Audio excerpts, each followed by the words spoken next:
Hello and welcome everybody to yet another music production live stream. Today is Wednesday, the 28th of October 2020. I am Felix Rösch, Berlin-based composer, mining the edges of electronic, ambient and classical music. That's what I do for a living for more than 10 years now. And here on these live streams you will find a very small and beautiful community of music makers from all over the world sharing our stories, always learning new stuff together while I'm live streaming all my music making sessions. Literally all my music making sessions. So whenever I sit down to make music, I'm streaming. Yeah, if you would like to join, just say hi in chat. I read out every message. I love to communicate with you. And, you know, if you have any questions, feel free to ask. If you just want to say hi, just say hi. Yeah, you can also just lurk, which is fine as well. Today we are going to work on a track we have been working on for the last couple of streams, really. Yeah, and I think we will hopefully finish this today.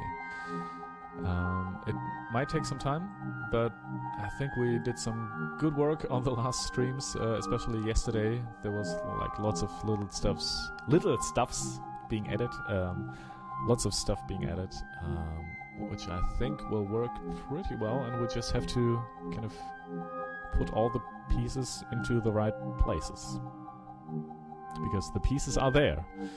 Now, I'm just loading the project here in the background, so while we're... Wait. I can just show you. Oh no! Ableton just crashed. Or did it? Or did it? Ableton, you can do it. Come on, you can do it. By the way, shout out to our latest subscriber. Where is he? Wait. Our latest subscriber.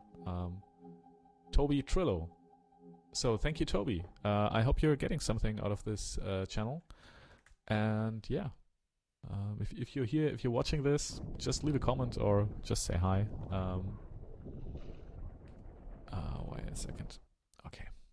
Now, what we're going to do now is listen back to what we did yesterday. And then, you know, just think of ways to expand on this and to optimize it.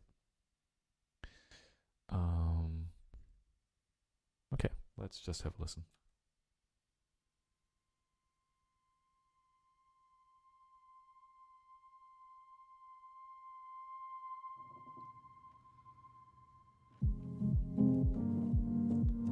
I still like the kick drum.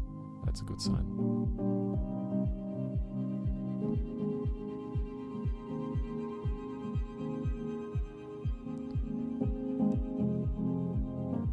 I'm not sure if the strings should come in that early, but I like the strings as well.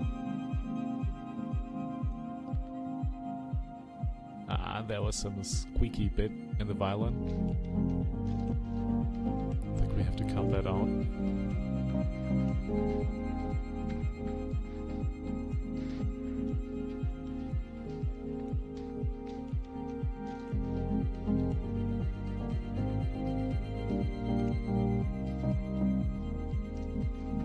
Haha.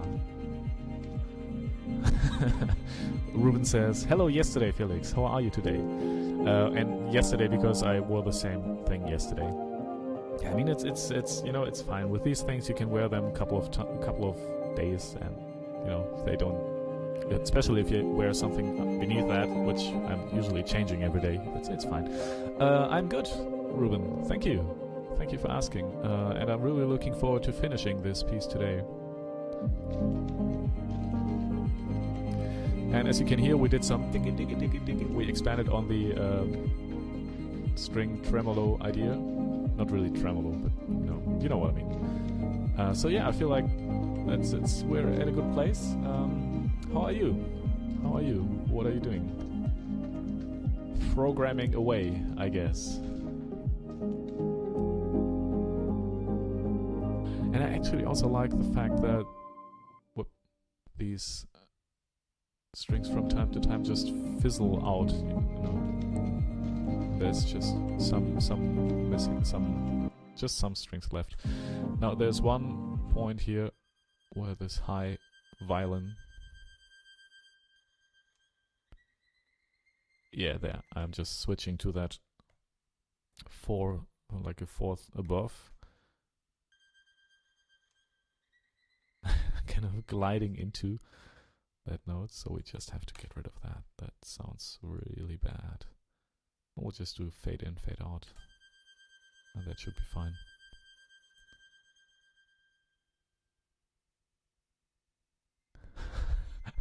Ruben says, just like jeans, they don't get dirty for months. Oh wait, yeah, they start to stink at some point. I mean, after like 4 or 5 days, I usually change my clothes. Ruben says, I'm good too, enjoying the fog outside. Oh, there's fog. Well, not in Berlin, but actually it has been really, I think in 10 years I've been living here in Berlin, I've never seen fog. So.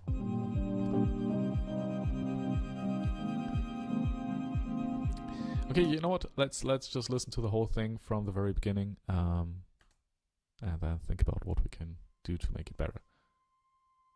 Also looking forward to these synthesizer tracks here, which are muted. These 3 synthesizer tracks are muted right now. But there's lots of good material, I think. Yeah, and I think right from the beginning I can say that these strings should not start here, because I think the first 30 seconds of that piece are really working well. There doesn't need to be anything else happening. So I'll just cut.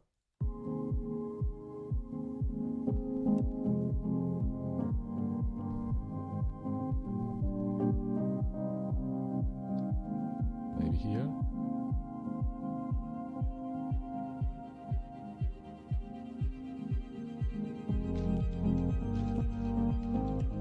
Yeah, that's good. When the bass comes in, we also the snaps and everything. That's good. Then you don't notice these finger snaps that much, which is fine.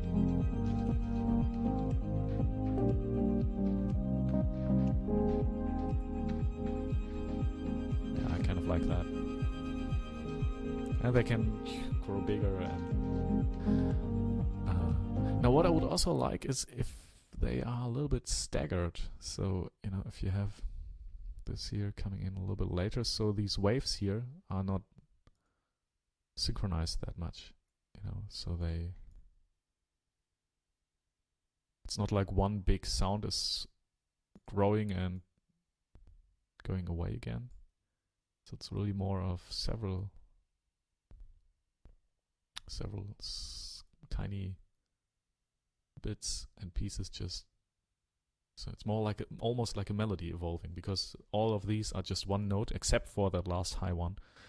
So if one note goes away and the other one comes up, you almost get a melody-like quality.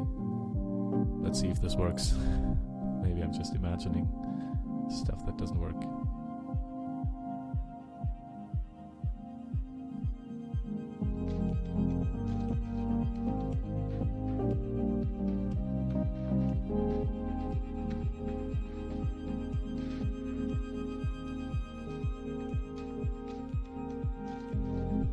Yeah, that's what I mean. Oh, Ruben, wait. He says, we have foggy weather almost every day in autumn here in Cluj. Is it Cluj? Cluj? So do you plan to finish this track today? Well, where's Cluj? I have to look that up right now. So everybody, like I said, we're learning stuff. We're learning new things. It's for example, today we have almost 15,000 new infected people in Germany with Corona, which is bad. That's what we learned, and we're also going to learn where Cluj. I have to see how to pronounce it. Cluj. Wait here. I can't read that. Cluj. I'll just say Cluj. Cluj. So sorry. Cluj. It could also be, if I would pronounce it just with my German dialect, I would say Cluj. Cluj. It's probably wrong. I'm pretty sure it's wrong.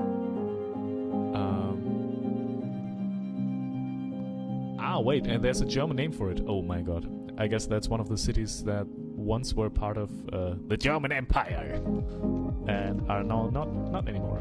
So the German name would be Klausenburg, which sounds very German. But I'm pretty sure it's not that.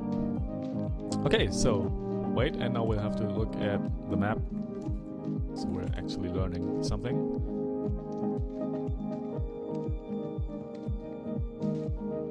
So, oh, that looks beautiful.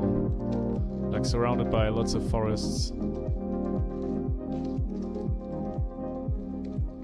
It's quite away from Berlin, but hey, and you have the Black Sea. Do you go there for holidays as well? Like,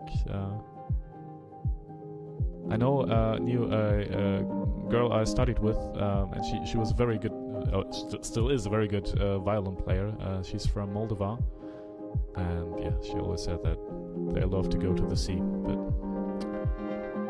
as it looks, Moldova doesn't have a sea, right?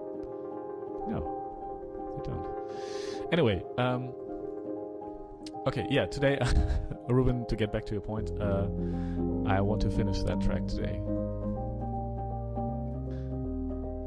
But I think we have more than enough elements to do that.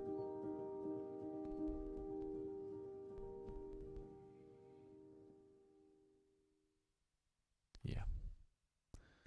That's a good song. That's, I mean, it's not a song because there's no vocals, no singing in there, but that's fine.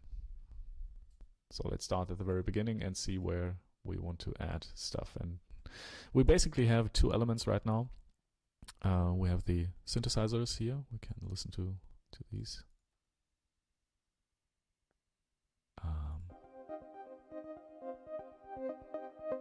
Something like this, or with lots of LFOs automating the cutoff, the frequency cutoff. Yeah, like stuff like that. And we have more Steve Reich-like things, like this, or like this, which is also good. Like these are basically these double very well with the strings, I guess. So Ruben says, last year we went to the Black Sea with the kids, but this year the virus told us to cancel the trip. Well, yeah. Yeah, I guess traveling right now is not really a thing. That's kind of sad. But yeah, I can imagine. Okay. Ruben said, writes the J in Cluj.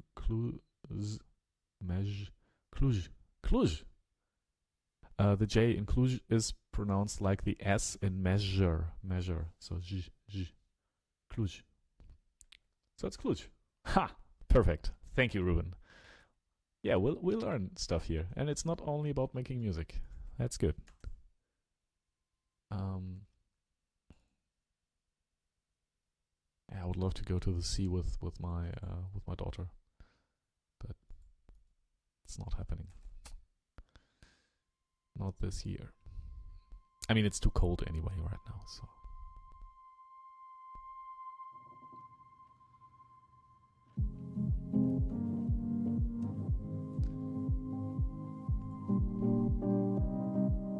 Okay, let's just move this here somewhere else, because we don't need this in the first couple of seconds. So maybe I'm thinking when the strings come in here,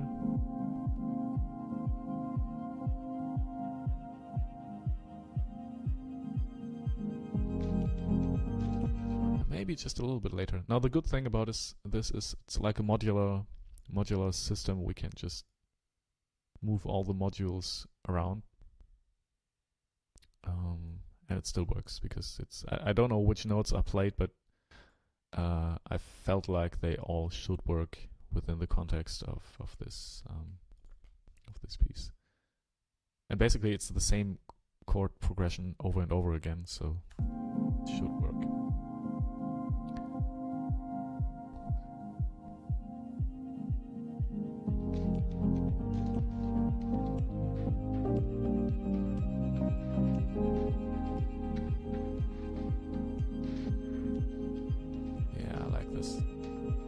And if you just listen to the strings, I mean, this is something I could also just listen to the strings actually.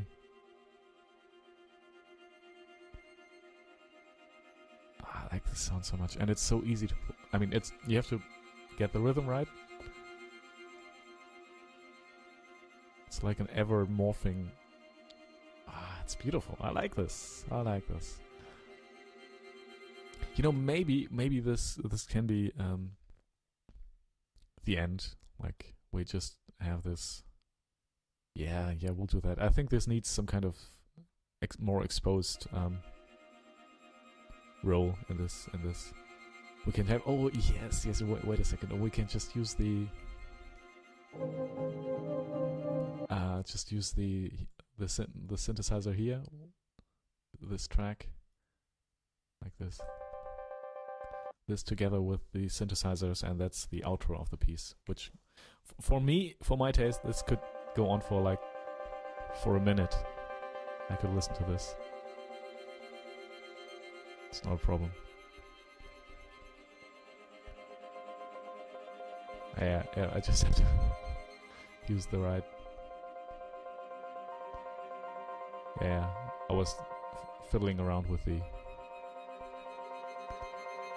It has to be on time, right? But we can make that happen. Maybe with some of this here. Yeah, that's good. That's good. It's like if you're cooking something and all the ingredients are really, really tasty and good, and you just have to decide where to put which to mix with what, and most of the combinations are actually really good.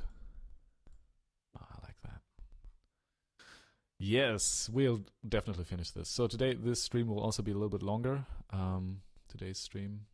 Let me see what's these. No, we don't need that. Yeah, I'm just going to close some of these. Well, doesn't matter.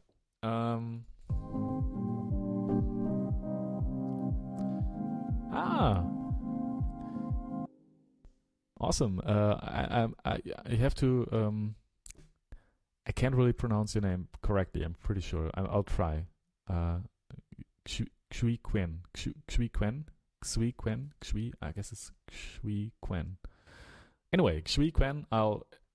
Please correct me on this. Says, "Hey man, found you yesterday and just need to say, easily my favorite discovery in recent memory. Really? Thank you."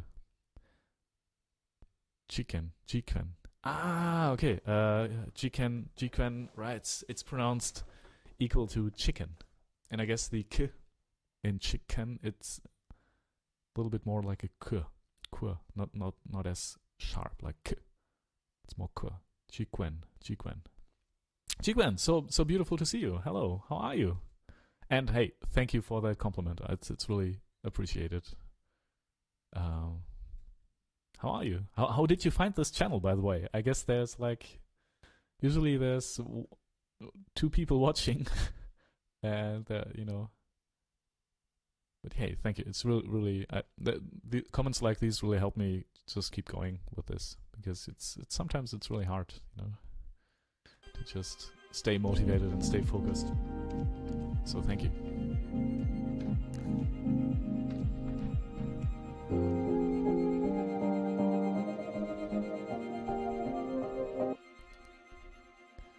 Yeah, I like these strings. I like it. And the best part is I did not even use any pitch correction on this. All these tracks are actually played. I mean, it's honestly, it's not that hard to just play one note, but I like it. I like it. And also, it's some pitch shifting stuff. If it's not 100% precise, that's fine. If you listen to one of the... I actually did a recording with one of the best orchestras in Germany quite a while ago. And if you listen to the single microphones in front of the instruments, it's also like the brass is slightly out of tune most of the time. And yeah. But in the overall picture, it just adds some kind of chorusy effect, and it works really well. Chiquen. Anyway, Chiquen writes, "Ha, you killed it. I hope I killed it in a good way and not in a bad way. I'm well. Really though, I stumbled upon Mia, which is my latest EP, yesterday via related artists on a streaming platform. Oh, so these actually work. That's good. Hey, and it's even better that you found me here. Well, that's dedication. That is dedication, Chiquen. Chicken. I have to work on this a little bit. Chicken. Wow. And then you show up on stream. That's beautiful.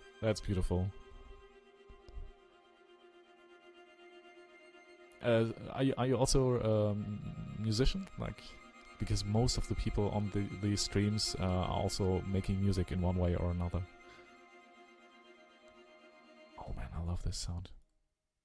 I mean, to be honest, this is pretty much stolen from, if you know Steve Reich, it's pretty close to what he does. But nonetheless, it's really good, and it's still different. It's not exactly the same. It's just it's different. Oh man, I like this. Okay, we'll definitely have some kind of solo at the end of this piece with this and with the synthesizers, maybe. Wait, I want to...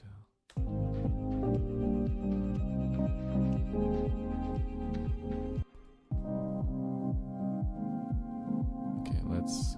I think we'll go step by step now from the beginning to end and just add the stuff that needs to be added. Yeah, I think it can come in a little bit earlier.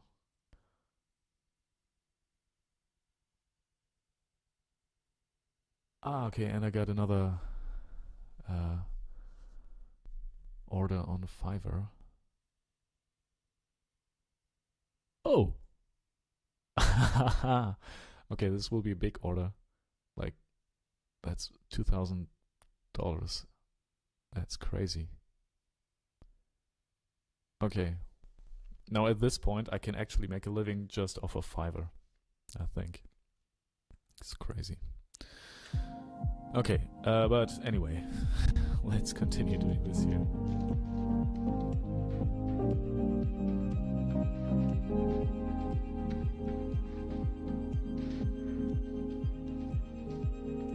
Yeah, I think that these strings should start a little bit earlier. Like just a tiny little bit. And yeah, I mean, this is the very high violin track, I think. Yeah. Yes. The fifth and the root note and the ninth and the third. Okay. So I think we'll just move this one bar to the left, so it starts a little bit earlier. Chicken writes. I always go hunting when I'm really digging a new find as much as I did yours. Again, thank you. This really helps. I'm also a musician. Yeah, primarily on a couple Electron boxes. Oh yes, I always wanted to get one of these at the moment. Mostly odd meter emotive stuff. That sounds really good. Do you have a? I mean, I think YouTube doesn't allow for links. But if you have some music, I would love to listen to that because odd meter, big plus, and emotive stuff. Like that's what I do, right? I'm trying to do. So if you want, just leave me a message on Instagram and I will check it out. I will be happy to check it out. Problem is, I used to play stuff on stream here from other people, but then I got a copyright strike, which it wasn't intentional, but you know, if you upload your stuff on DistroKid or any other platform, they are really watchdogs, and when they find stuff on YouTube, yeah, that's a problem. So I won't do that anymore, sadly. But yeah, I would love to listen to it. So if you can, if you like, leave me, and maybe you never know. Maybe we'll collaborate on something. I get lots of people doing like remixes and wanting to do remixes, and I love to do that. Chicken writes, haha, yeah man, truly love the 7-bar phrasing on by G Dolphin. Thank you. I can't even remember. Yeah, I mean, what I really liked about this idea, and that's an idea that has been, with me for quite some time. Now, I don't know if I can explain this right. I'll just turn on the synthesizer for that, because on the Baijiu Dolphin, it's still not as consequently worked through as I wanted it to be. But if you have, for example, like C and E minor, C and E flat, and then you move up this whole thing a third, but in a way that it kind of still keeps is still in C minor. So you can wait. I'll just do it like that. So you have like this, like a C and an E flat. Then you go there, E flat and G, and then you basically have the last thing in mind, like you're always just going up one minor major third, depending on if it keeps, if it's still a triad. And when you do that, you go from there to there to there to there to there, and so on. And then you can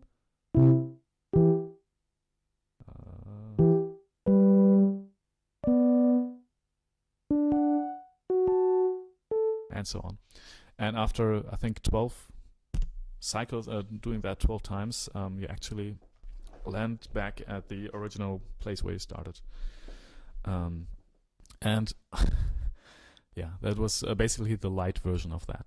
I think I switched back after 7, and yeah, which is possible, but yeah, I think it's. I actually started a string quartet, writing a string quartet quite a while ago, like 2 years ago, which was based on this idea, and I'm still fascinated by it. So yeah, I will do something like that in the past as well. But again, thank you for your compliment, Chicken.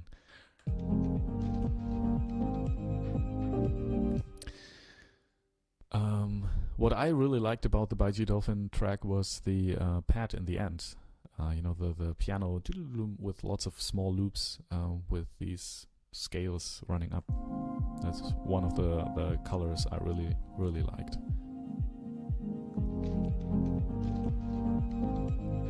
Okay, let's have this thing here. This is actually just a, with the Blisco violin library. It's one of the very few libraries I use, but this one is really good.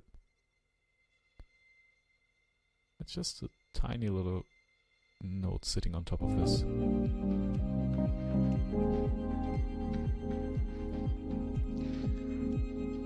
be a little bit longer as well, I think.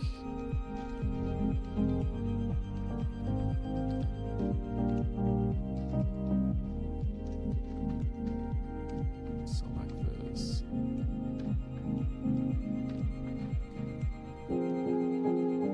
Okay, and here maybe we need to change something. Because I want this synthesizer track here, this melody, to be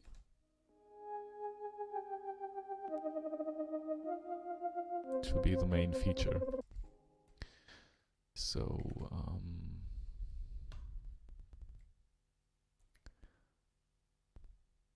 how do we do that? I think we're going to just take these strings here and move them out of the way. They could start again here, and you know, I'll just fade them out, you know, in a way that it's not too obtrusive. Maybe like this. And the thing is, they still need to be on time, so I have to be careful with the grid. It still needs to be on the grid. If it doesn't, it will sound like crap. Crap, or not crap, but it will be out of sync, and that's, I don't want that.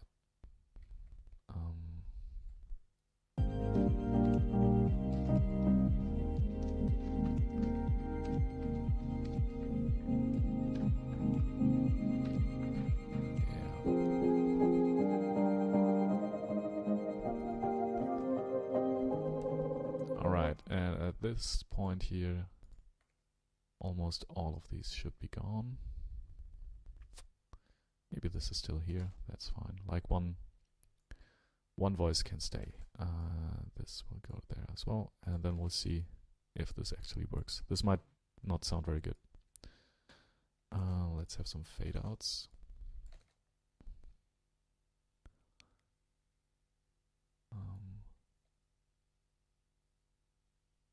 Alright, and some fade ins.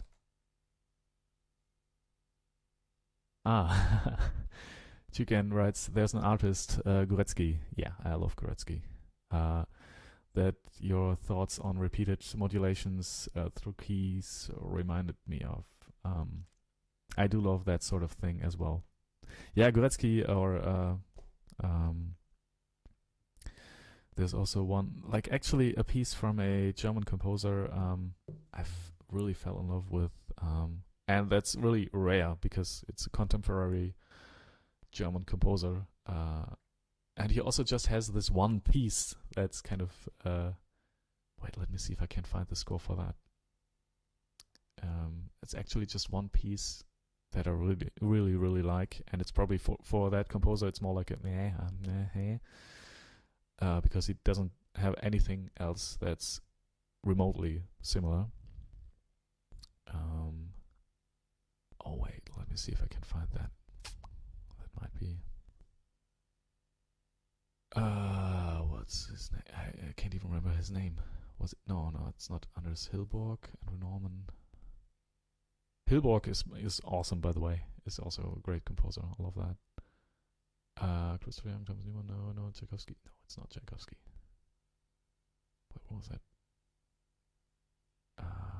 Goretzky, 3 pieces in olden style, also beautiful. Ligeti, Mahler, Mendelssohn, Philip Rothman, no. Randy Newman, no. Shostakovich. Stravinsky. Terry Riley.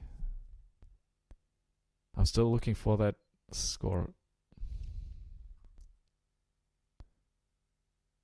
Oh, do you have a piece in mind? Here, Georg Friedrich Haas. Well, it's not the monody. Yes, Natures Mortes. That's what I mean. And this piece here, he does this. Wait, let me zoom in a little bit. So he has all sorts of instruments here, like trumpets and the whole orchestra basically.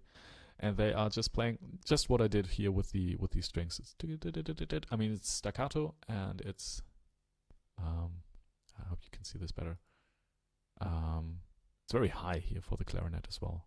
And I don't even know how they will be able to play pianissimo here, but hey. Yeah, and it's, these things are just fading in and out. And if you look closely, they are coupled together here. This one and this one and this one. So these are like layers blending in and out. And it's even more, you can see it even better here in the strings. Here, that's a good place. So that's the violins, and he actually split all the violins into like single voices. So not only violins, but also like everything else as well. So violin 1 and 2, violin 3 and 4, 5 and 6, and so on. But as you can see, they go from here. These ones are piano pianissimo, while the other ones are forte.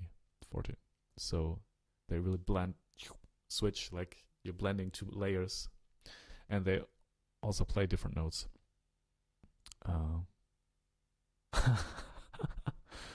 Chikwan, no problem. It writes also apologies for the interruptions. No problem. I love that's the reason why I'm live streaming, Chikwan. That's the reason why. I love that. And he says, "Dude, your listening diet is fire." Oh well. I'll just say thank you. It's really, I can't handle compliments very well, but so thank you. Yeah, but this is something this effect in particular is something I really, really liked. And yeah, it's something we're kind of not really, but kind of doing, especially this glissando here, where all the strings do. So if you have a chance, I think this is on Spotify as well, this track. And this is just it's not the whole score, like it's not everything, but it's just some parts of it. Yeah, it's really interesting, and especially he uses like an accordion. Like, I don't know how it's called, accordion probably, piano and harp. It's basically, it's a really interesting piece. That's what I'm saying. If you can listen to it. Yeah, I'm stealing a lot from this guy, so.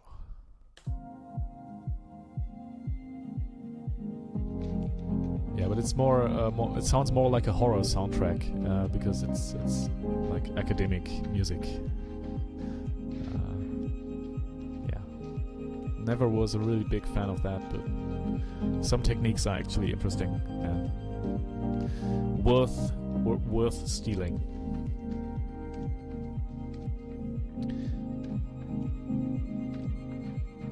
Okay, I think we need to drag that out a little bit.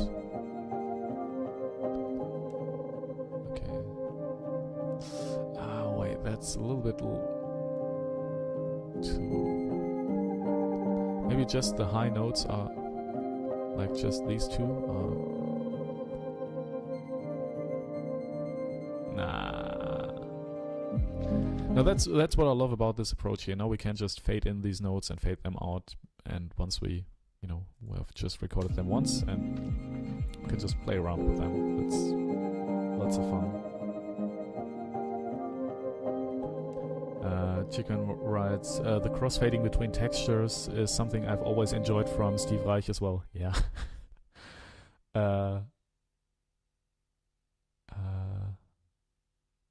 LMAO at not taking compliments well. I'm the same. I'll lay off then if you want. Oh, it still feels good. And don't get me wrong, it still feels good. But I always. I don't know. It's hard to explain. I think I never really learned to deal with that. I'm much better at dealing with people criticizing me. I can't really handle that. Hey, so you're also like Steve Reich? Yeah, you like Steve Reich as well. That's good. That's good. It's nice when people who know their stuff show up on this channel. It's good.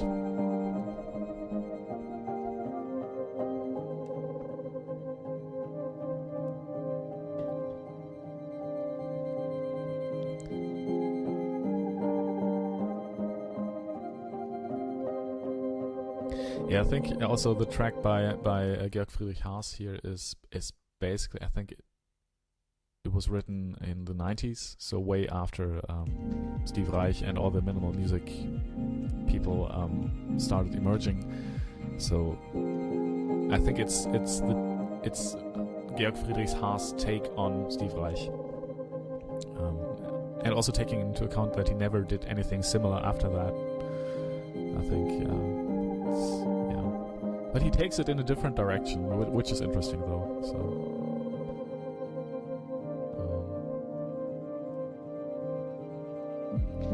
Okay, so let's do a crossfade here, because I think it's better if just these three linger on.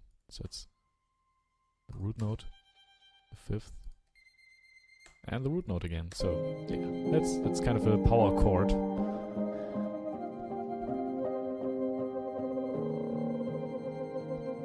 Maybe we'll have to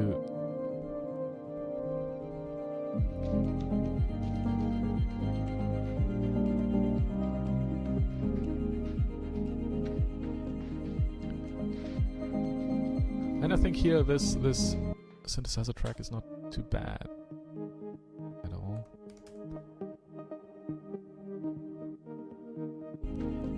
It still works. Maybe at -9 dB. That's better.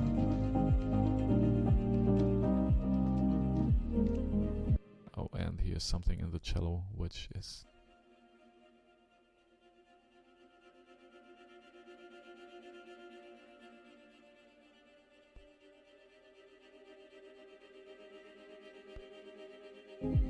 no, that's fine actually.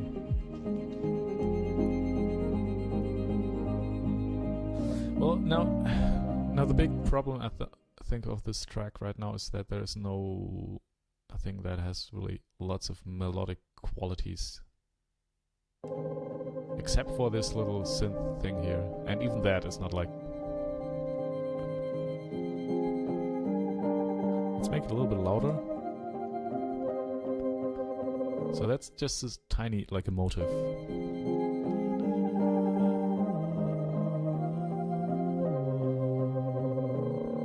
Which is fine. I'm not sure if it needs any more of that.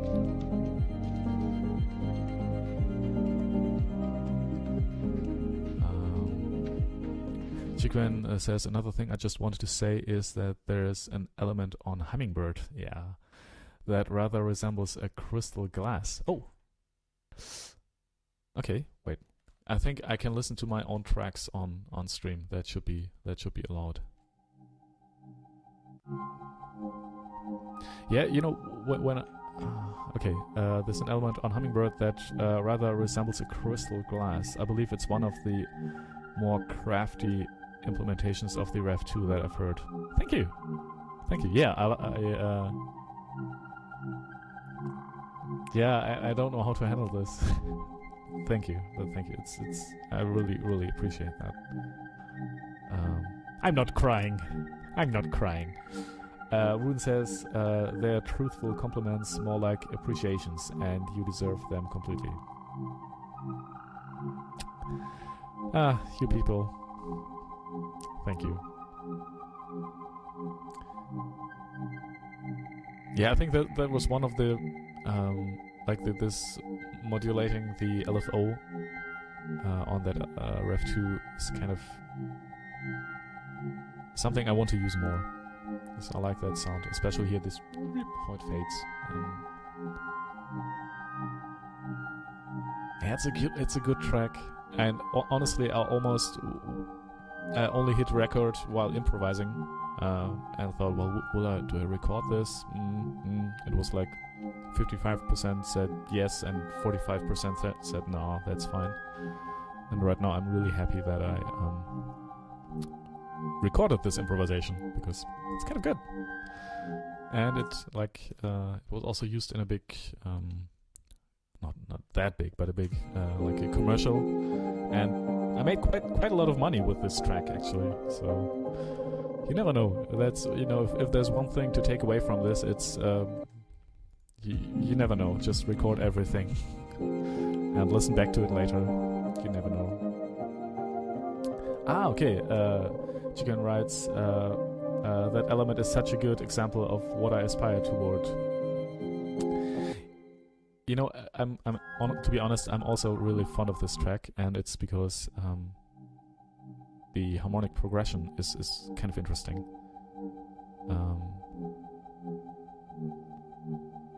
It's a mix of minor and major. You know, this point where it goes down to the major chord, which is, I'm still not entirely sure what the key of this is, but yeah, and it definitely has a melodic quality, but it's not like repetitive in a way. Yeah, I like this track a lot as well. And the funny thing is, this was written in, like, how long is this? It took me just as long as this track is long to write this. So, you know, and on this track here, I'm spending like literally hours and hours, and still not close to what I really wanted to do, you know? It's still not close to the quality that Hummingbird has. But that's the way it is, you know? You can't just do that all the time. You can keep on trying, and if you're lucky, once in a while, there's a really good track. That's how it is. But this is fine as well. It's not like, it's like 70% good. That's enough for me. Oh. Oh yeah. Chickman writes, mixing major and minor. It did remind me a bit of Thomas Newman in that way. Yes, of course. I mean, Thomas Newman is somebody I love stealing from. And I think you have to do it right and not do it too blatantly, but I think I even have some scores here from Thomas Newman. Nah, maybe not. I think it's really hard to get any scores of his tracks. But then again, you don't need any scores. The big, if you just analyze the composition, that's enough most of the time. I don't think his orchestration is that brilliant, and most of the time his orchestration is done by other people as well. It's more of the, you know, how he combines different modes and yeah. It's actually, Thomas Newman honestly is the reason why I wanted to make film music, and why I studied film music, and why when I was like 12 or something, and listening to his music was like, whoa, film music can actually be interesting. He and John Williams, like very opposite sides of the spectrum, but like these two really made me fall in love with film music. And one thing Thomas Newman does really well is like when you're in Dorian, for example, you can just switch, raise the minor third, and suddenly you're in, what was it, like Mixolydian or something. That's what he does a lot, and yeah, that's why I started to steal this, because I love it as well.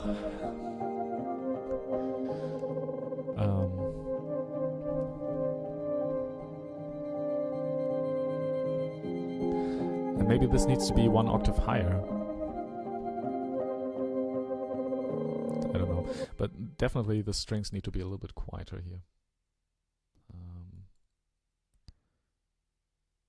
So let's do a show automation in new lane, and then we'll just draw a beautiful automation here and just lower the volume of the strings here a little bit.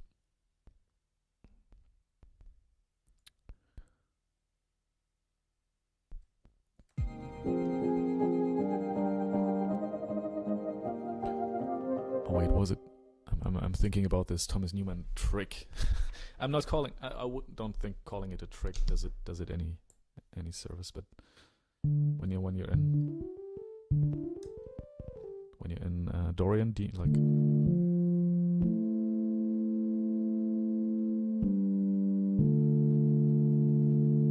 and then you go like,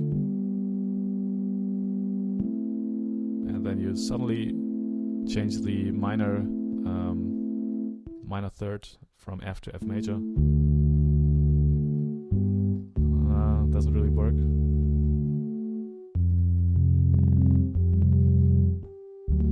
Yeah.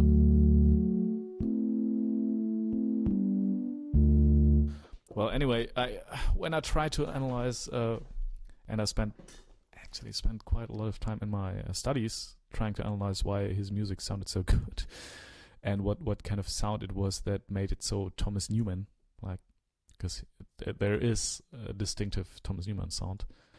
I felt like this major minor switching in with Dorian, and well, I mean, if you're changing the minor third in a Dorian scale, it's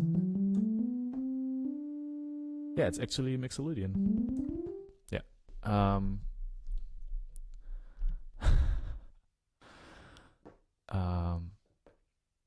Chicken writes exactly this. Everything you're saying is like 100% resonant. That's beautiful. My parents are band directors, and I came from film scores to electronic. Beautiful. Thomas Newman was always a personal favorite for his modal agnosticism. That's a beautiful way to put it. Yeah. Yeah, and of course, I mean the voicings are also just very good. It's just he's a very good composer. That's the baseline. And your parents are band directors. Wow. So you grew up with lots of music, I guess.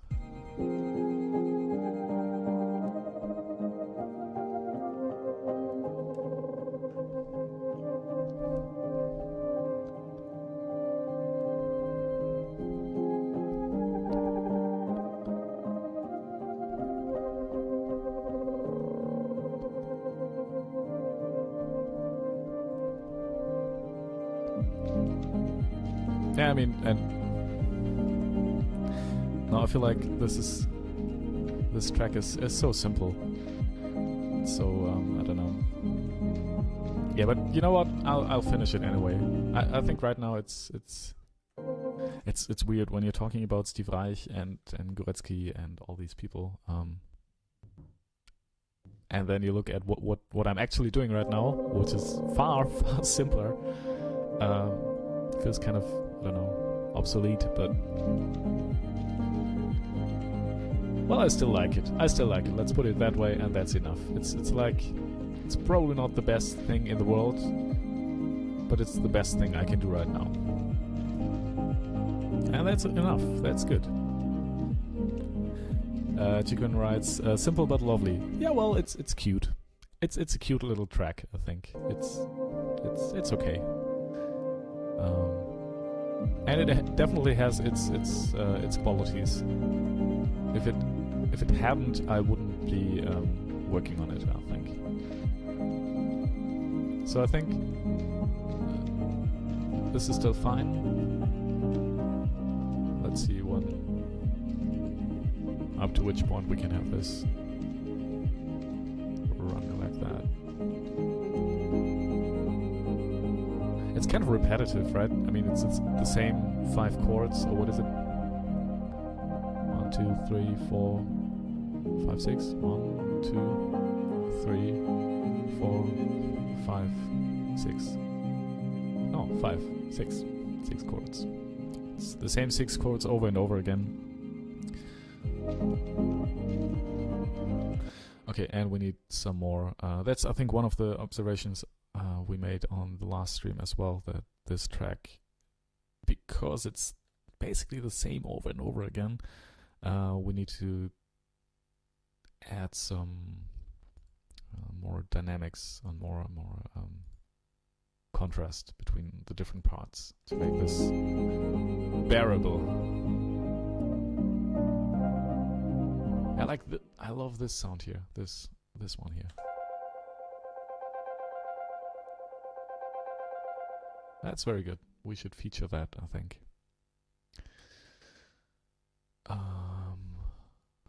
Let's maybe get rid of. Well, let's listen to this before we delete anything.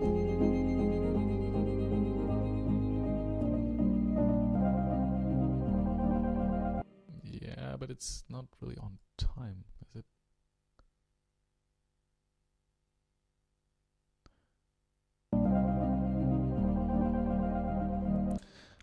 to mute the camper real quick. All right.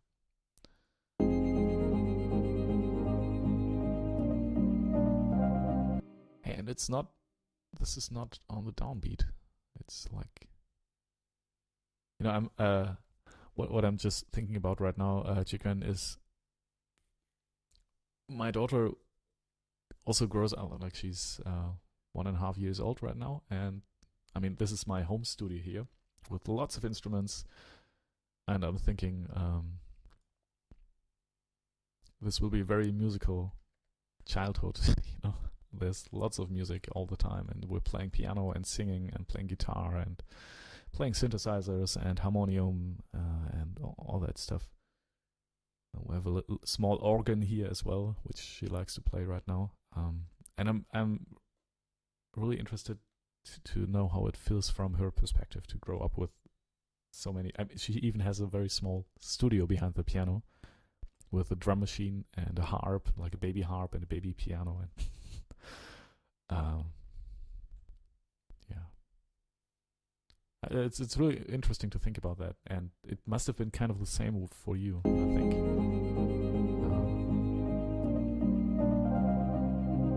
Well, why is that? This still doesn't really.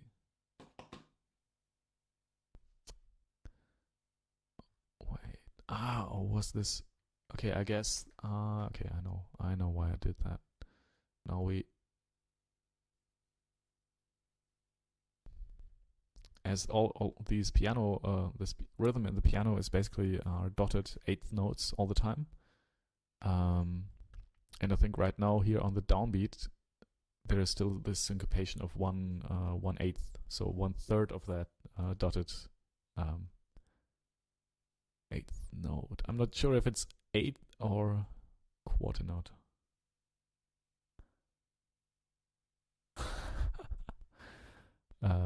Chicken writes, your daughter being raised in a musical environment. I love hearing that, man. Yeah, but must have been the same with you, right? I would love to know how it was for you. Like,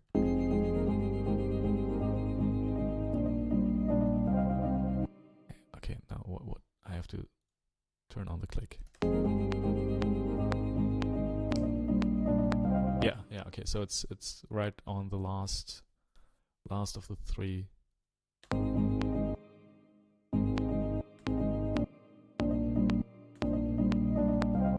2, 3. Yeah, 1, 2, 3, 1, 2. Okay, so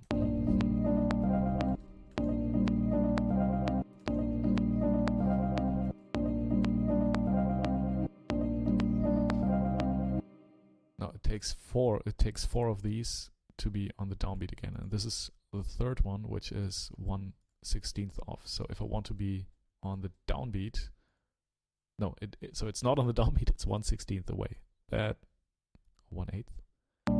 Now I'm confused. I have to clear this once and for all. So we're doing dum bum bum bum bum bum bum 2 3 4 1 2. So it's 3 against 4 1 2 1 2 3 4 1 2 3 4. And the click is quarter notes. Yeah.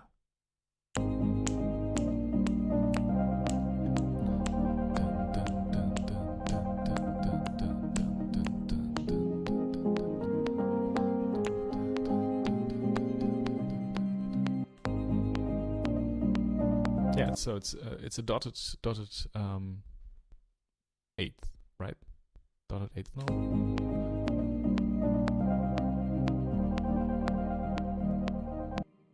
Wait, how is it?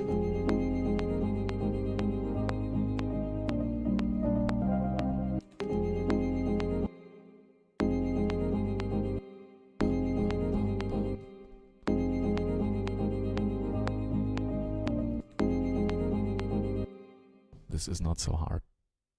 It's a dotted eighth note. Okay, so and we need 4 of these to have 3. Yeah, 3 against 4, of course. Of course we need 4 of these to. Okay, yeah. So this is correct. Okay.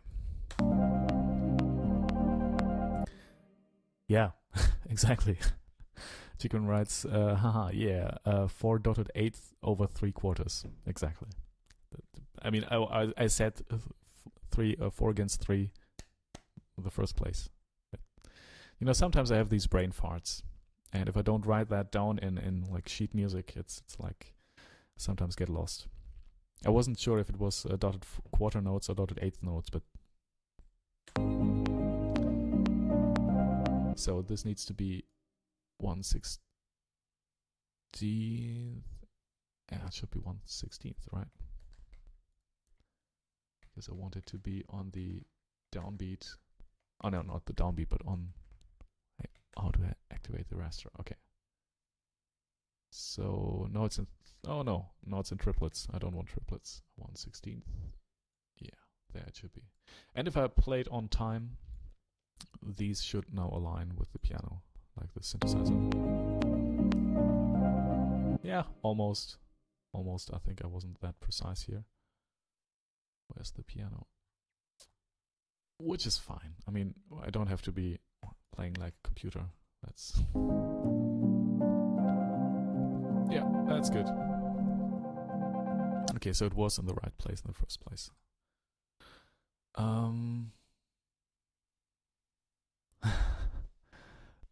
Chicken writes, a notation versus piano roll. I'm the same. My first sequencer was a second-hand license of Finale from my father. Now that, oh yeah, that's good. I mean, I would love to have been growing up in a family like that, because I mean they did support my musical aspirations, but you know, they couldn't really help me. It's second-hand license of Finale. Well, and Finale is really crappy as a sequencer. Like it sometimes you know, it plays if you use it for playback as well. There's one note written there, and like with flats and sharps, and it's written as a flat, but it doesn't play back as a flat note. So yeah, and then if you just rely on that and you never played through the whole thing on the piano or anything, and give that to the orchestra, and that happened to me on one cue. There was a big orchestra, and everybody was thinking, this sounds like, what is going on? And it was just, you know, I relied on the playback in Finale, and that was a mistake, because all the accidentals were just wrong. And so we had a really stressful recording session. That was Finale. But since I'm a Dorico user, it just works. Like everything just works.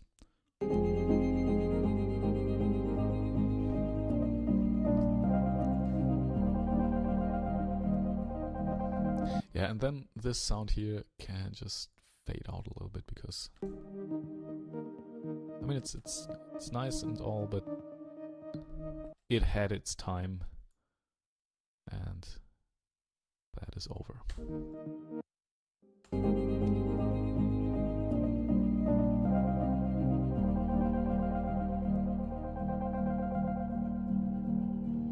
little bit sad that this doesn't keep on going for longer.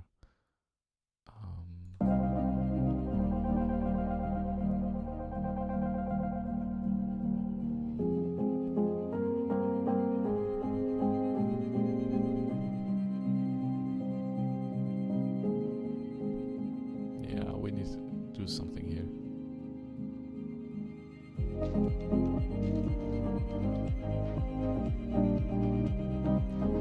Now, one thing I like about this track is it doesn't want to be more than what it is.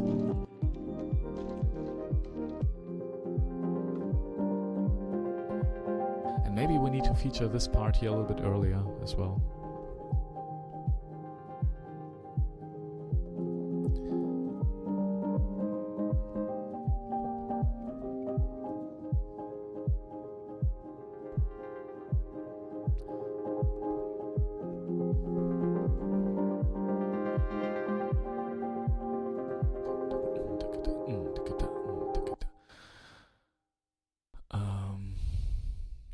If it's just at the end,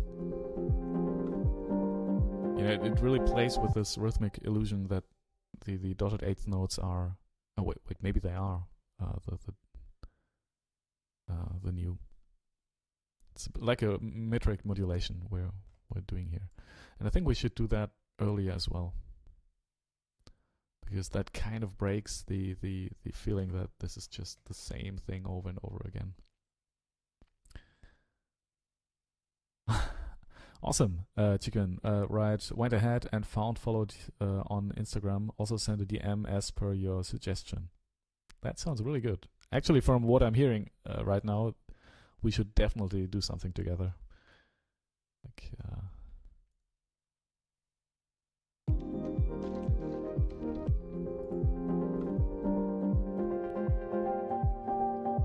yeah, maybe we can use this part here a little bit earlier as well. I know my mobile phone didn't charge overnight, so yeah, I kind of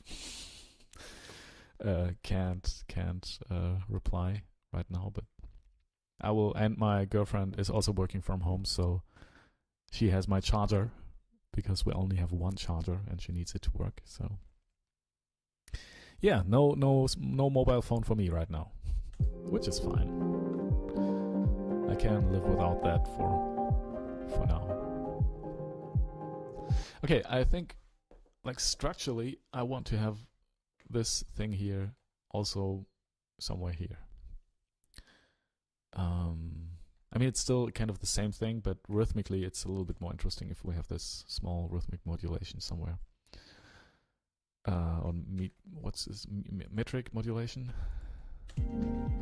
Metric modulation. It's a meter that's changing, so. Okay, let's listen from the beginning and see where we could put this.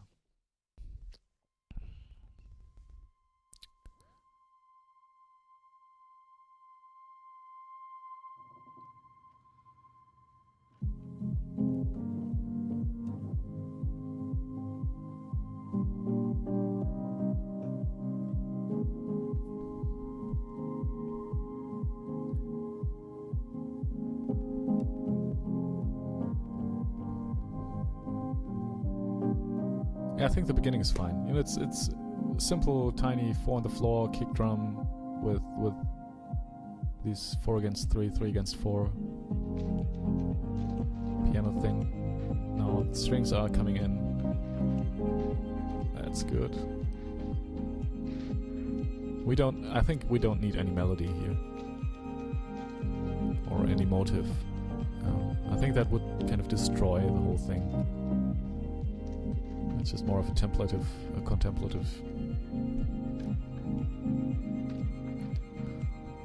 Also breaking away from this, the piano going up 1 octave is also fine. We have the melody in the synthesizer.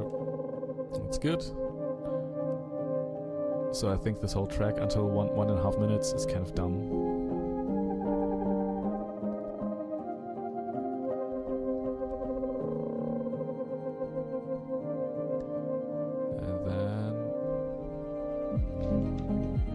That's also okay. I think it needs that. It needs this here. And maybe we'll move this here to here. I don't know. Because I think it needs to break down again here in this part. Because this...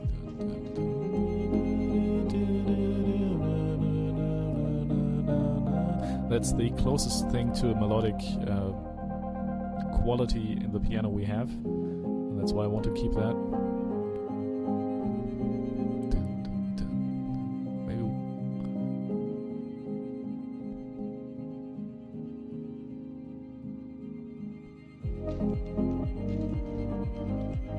Well, it's kind of easy listening. You know, if I was working on something and this was in the background, it wouldn't hurt. You know, it would be kind of. But let's make it more interesting. Let's make this more interesting. This can be more interesting as well. Chicken writes, metric modulation, agnosticism. That's another thing I love. Yes. That's honestly in the vein of my focus. Most of my stuff starts at some place exploring mathematics through music, etc. Oh, that sounds really well. Now I need to listen to your stuff, Chicken. That sounds like we're kind of in a very, very similar spot in what kind of music interests us. That's good. That's good. I'm really looking forward to putting this on a charger, and I mean, I could go through the browser version of Instagram right now, but I'll do this after the stream.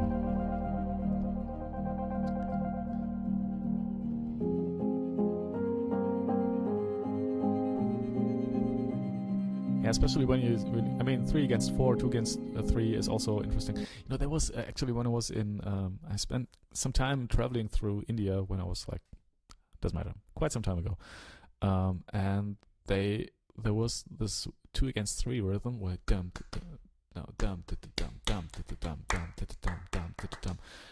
on a lot of tracks that were on the radio, and it was like also almost like this trope which was like a pop music trope in India, where they had this dum pa pa bum bum pa pa bum, and it was very clear that this was you could dum da da dum dum da da dum, or you could do dum da da dum dum da da dum dum, wait, dum dum dum dum dum dum dum dum.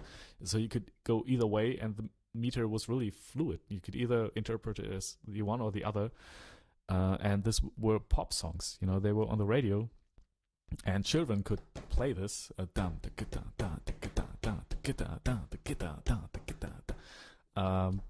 and it really blew my mind, because like rhythmically, of course, in more if you go into more advanced, in air quotes, advanced music, in like more intellectual, not in the pop music realm, you will find this a lot, or maybe just as tiny bits and quotes here and there, but this was really just on the radio in lots of songs that were on the radio at that time. Maybe it's still like that. I guess it's more of a, it's just they grow up with this. But it was like this was, something they grow up with. This agnosticism, metric agnosticism. It was really. I really liked that idea. Doesn't matter. No, it does matter. It does matter. It's just a little short side story that was the first time I came into contact with this idea that this could actually be driving the whole piece.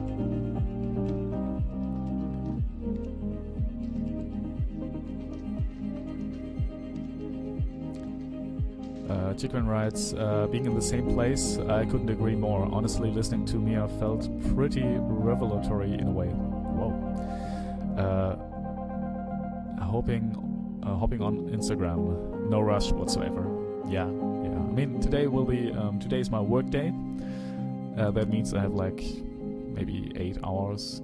I can actually make music and do all the things that surround that. So writing emails, planning, doing my tax stuff, calling all the theaters. I'm not all, but I should be in Vienna, like at the end of this year in December. We'll be doing a theater production there, like as a musical director, but I'm not really sure if this production will take place. But I still have to, book my flights or train rides and call them if how things are going and what they expect, where I will be sleeping, all that stuff.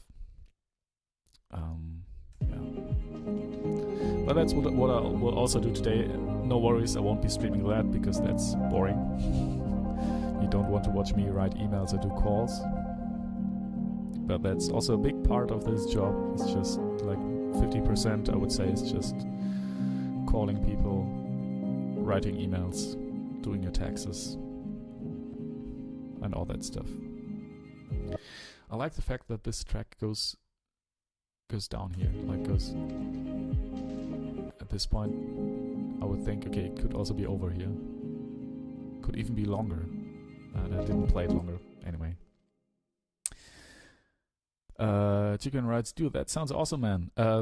The production, yeah, I mean that's what I'm making most of my money with, to be honest. Like working as a theater musical director in theater productions. and writing music for them as well. So I'm also writing music for films sometimes, music for audiobooks.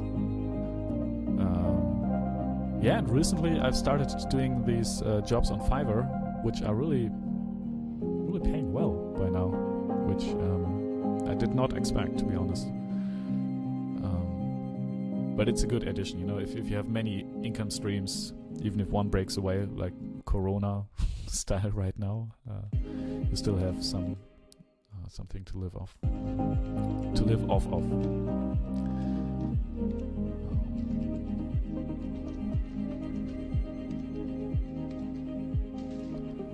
Okay, I think this actually works. And we need some more of these. Although, do we need that? I guess we also have to put this here as well.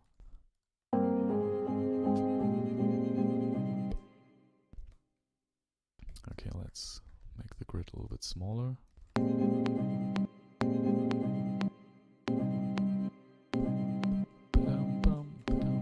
It's also syncopated. I think it's 1/16 again. Is it? Yes, okay.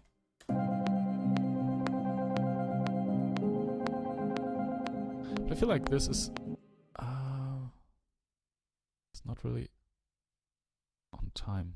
Something is weird here. Okay, let's move this a little bit. Wait, there was a function in Ableton where you could just move the content of that clip without moving the clip itself. No, that wasn't it. That was a shortcut. I just recently switched from Windows, from Mac to Windows, and I'm just getting getting lost in all these shortcuts, which are kind of different. Oh wait, did you have to place a cursor here? And how did there was a way to just move the content and not the whole clip. Anyway.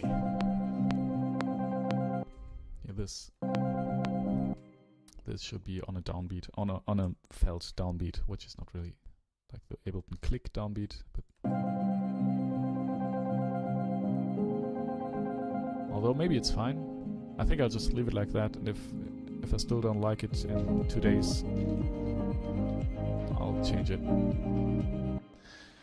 But okay, kind of feels like the same. So we have this, then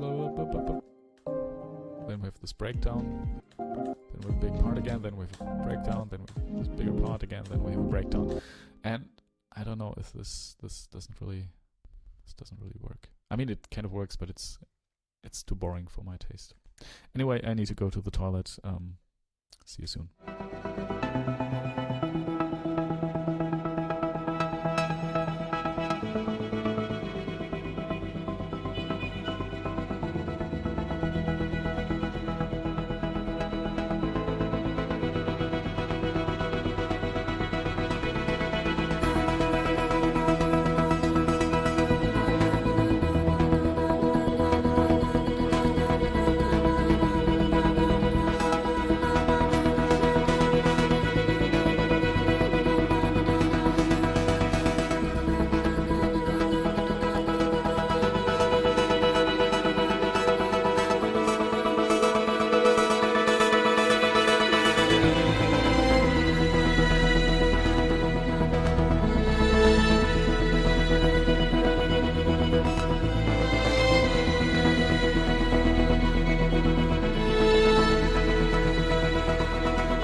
here I am again. Ate one banana, and did some pee-pee. So sorry, that was inappropriate. Now, Chikwen writes, we'll have to discuss this Fiverr thing. I guess it's Fiverr at a later point. The financial side of this has always proved a struggle. Well, yeah. I mean, the problem with Fiverr for me is that at some point, Fiverr was more of, like the name suggests, a platform where you pay $5 for some service. And obviously, $5 is not a lot of money. So the people going there and the people advertising their services were not really that high quality. But this has changed in a way, I think. Like there are very professional people there and they charge much more than just $5. Like it's more in the hundreds of dollars. And like I said, right now, I just, I don't know if you know Alan Gogol. Alan Gogol or something. He's a guitar player, a very good one, from Australia. And I mean, stuff we did was more in the hundreds of dollars region. And right now we're thinking about like 2,000 range, which is not off the charts really. So yeah, and there are lots of people. I think my average selling price was like $140 for just recording stuff. It's not like I'm writing anything, or sometimes I'm arranging things for the piano, and it's really just for the piano. I'm recording stuff on the piano here with my very, very good, very beautiful piano with the felt mechanic attached to it. So you get this Niels Fram, Olafur Arnold sound. And apparently don't many people do that. That's why I get lots of orders for this right now, at least. And of course, Fiverr takes like, I think it's 10 or I think it takes 20% of that. So like if I get like $200, they actually get 40 off of this. So I just get $160, which if you add the processing fee of PayPal, it's even less than, but still it's enough to actually make this worthwhile for me, because it doesn't take a long time to record this. I have just sheet music, then I play that and I record that, and maybe I do several takes of it and then cut them together, and that's it. So yeah, like, if you think about an hourly wage, it's okay. It's really okay. But yeah, I've also started to look into other platforms like Upwork, or also Spotify has its own platform for this, or not its own, but I think it's kind of related to Spotify. It's, what was it called? I don't know. Sound Better. I think is the name of that platform. So yeah, there's lots of places where you could do this, but right now I'm thinking my main focus should be writing music, and doing these little side jobs is okay, but yeah. Chicken writes Fiverr. Yeah, that's. I was thinking you didn't mean fiber, but Fiverr. Chicken writes, I love both Niels Fram and Olafur Arnolds as well. Erase Tapes would probably be my favorite label. Welcome to my world. Yeah, my favorite label, though I need to listen through more of Silent Green Records stuff. Yeah, Silent Green Records, to be honest, is just me. It's just I had to put a name on the label field where you have to sign up if you're uploading anything through DistroKid, and Silent Green was the name of my first band when I was 10 or something. And obviously it didn't go anywhere, but yeah, that's and it's really just a name and one Instagram account. That's it. That's not more. I was looking for other people to join that label, but honestly, it's so much work to the work of a label is so much work I'm not really good at, and I don't really want to do that. I'm thinking, well, like, maybe in the future, but right now I'm having trouble promoting even my own work properly. So yeah, I don't see myself doing that for other people on top of that.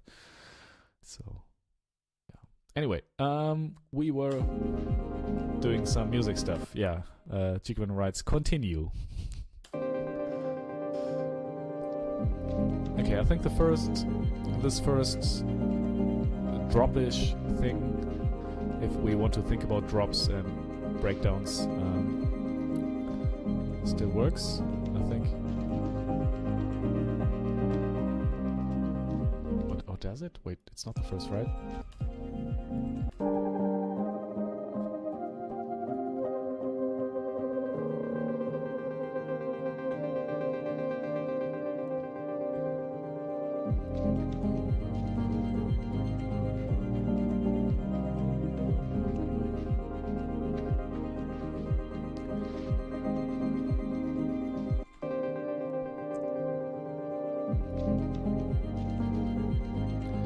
One thing I wanted to do was have this piano here. When there's a, I will just call it drop. Or you could also call it chorus or whatever. Just a part where all this stuff comes back in. If you have this octave, one octave higher.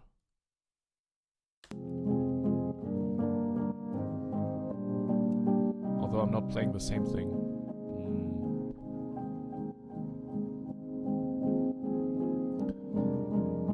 Okay, that is very messy. Maybe I need to record another version of this. But then, you know what? Then I would have to change the setup here again. I'm not sure if it's worth it.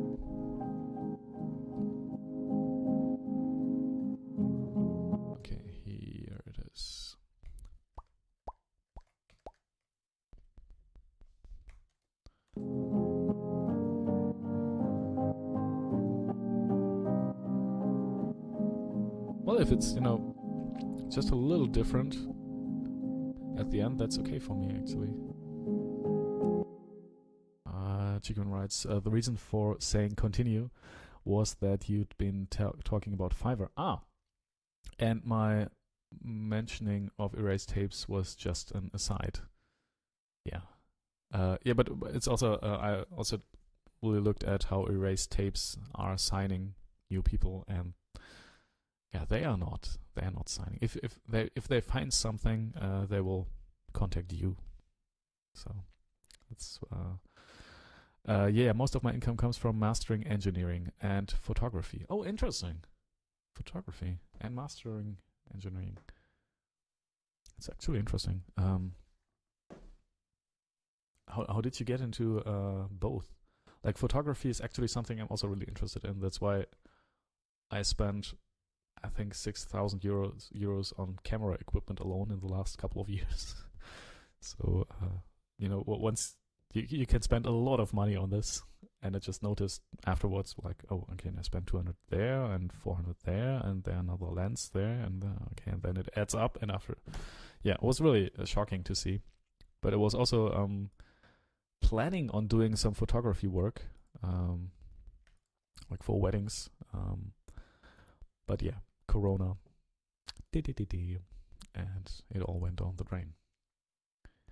It's interesting. What do you do photography-wise?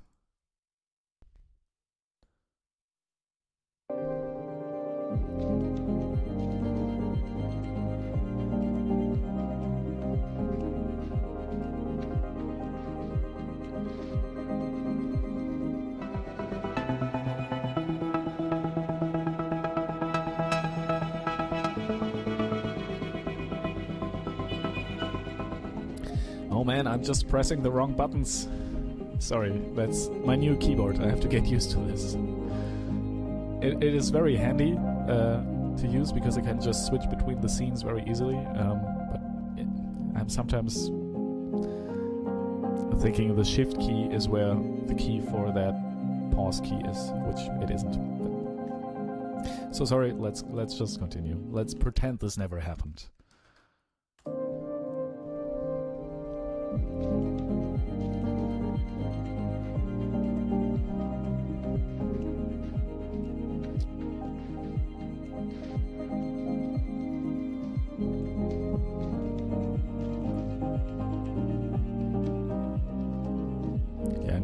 lower the volume a little bit on the headphones, because otherwise I'll be deaf.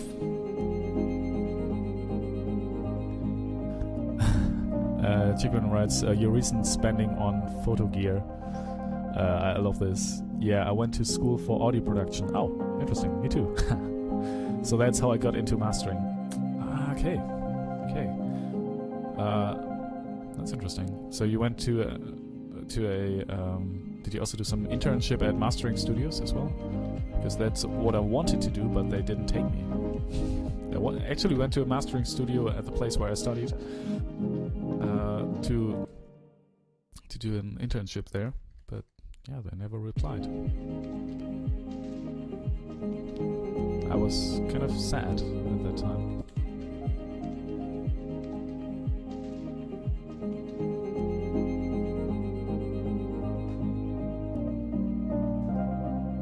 So you have your own mastering studio, I guess.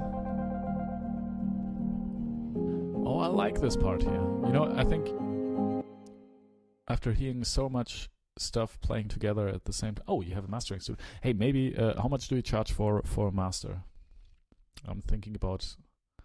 I mean, usually I'm just mastering my stuff myself. And by mastering, I mean just... having the volume of the level at like minus 14 dB FS. No, not minus 14. LUFS. Basically just optimized for streaming on Spotify, which might be a bad idea. I'm not sure. I've heard that it's not a good idea to master to this LUFS thing, but yeah, my mastering looks really, really sad. It's just adjusting volume, and that's it. Because right now I thought I would rather spend the money on session musicians. But yeah. Chigon writes, photography was always something I'd want to get into, but never had the funds to spend for the gear I wanted. I recently had an encounter with another car on the road that led to a fair payout. Okay, hey, that's good. That's good. Like having encounters with a car where you get money. Sounds good. I mean, it could have been painful as well. So there's a trade-off, but...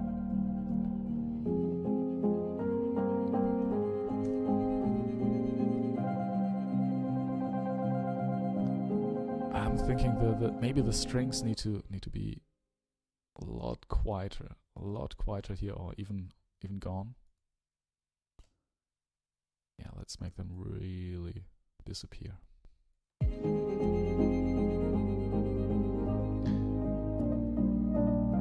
Oh, and actually, I think it's a much better idea to have the reverb on the master group and fade out. Yeah, have the reverb after the volume fade, so that, you know, there's actually a reverb tail after that. All right. So this should be fine. Also, it's much more gentle on the DSP if we just have one reverb. And both reverbs are on the same settings anyway, so it doesn't matter. Maybe it's still there a little bit and it's just gone here at this point, like audibly gone.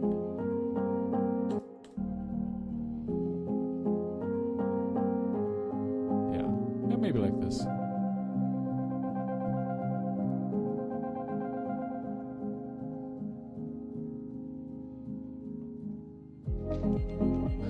Yeah, well, I'm not sure how to do this thing here. Hey, Cal. Nice to see you. Cal says, hey, this looks like a different track than yesterday. No, it's actually the same track, Cal. Did you change the user interface or something? It just looks different. Oh yeah, I just pressed the A key. If you press the A key on Ableton, you get into the automation view. So that's actually in there since version 10 in Ableton, I think. And it's a very handy way to to separate the automation from the normal view. So in the earlier version of Ableton, you had to open the track and click on that automation there, and then you had both automation and the track itself in one view, which became cluttered very quick. And like that, you can just press A and have all the automations here, and then go back. And yeah, what we did yesterday was we recorded lots of these strings here. So this here, like lots of tracks, which work really well with the chord progression there. And I also recorded some synthesizer stuff like Steve Reich, pulses, and here as well, like a little bit different. That's just stuff we haven't used yet.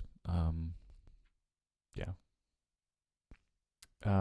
Chicken writes mastering rates. The first track $40 US, second and fourth track $35 US, rest $30 US. Well, that's affordable.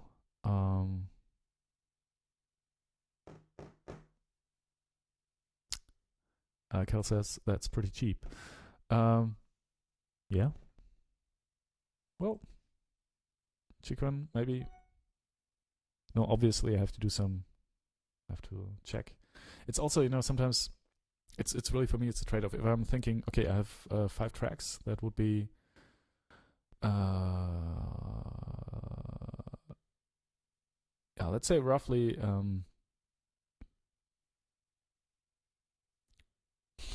I have to do some math right now, like somewhere between 150 and 200 dollars.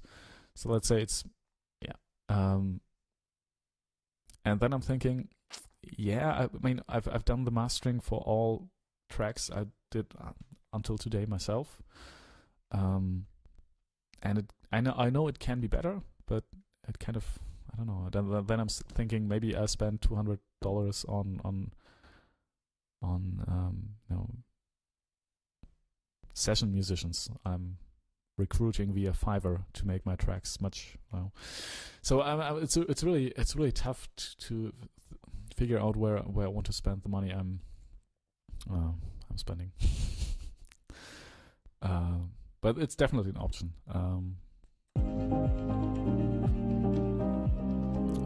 Kel says it's pretty cheap. Well, the pros are around 100 to 200 per song, stem mastering plus 30 to 50 per track. So if someone wants a pro stem mastered for 12-track album, it could be cost up to 3,000. It's good money. Yeah, but yeah, Chicken. It's same with me on Fiverr. I think if you want to start and build a resume, it's a good idea to start low and just build up that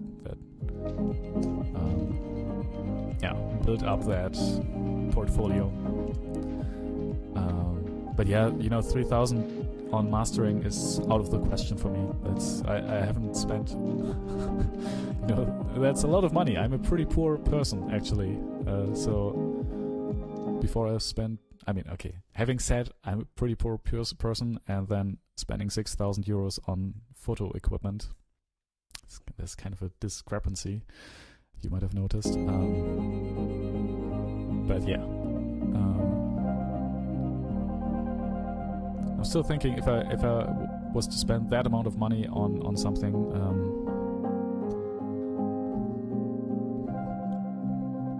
well, I like the fact that this is repeating. You know what, people? Let's just make music. Let's try to finish this track here. Okay, I think this is the part where it starts to not work anymore. Like after 2 minutes. But I just have to listen to this once more. So let's listen from the very beginning and stop when it just gets annoying. So if it annoys anybody, just say stop, and then we'll stop there. Let's go.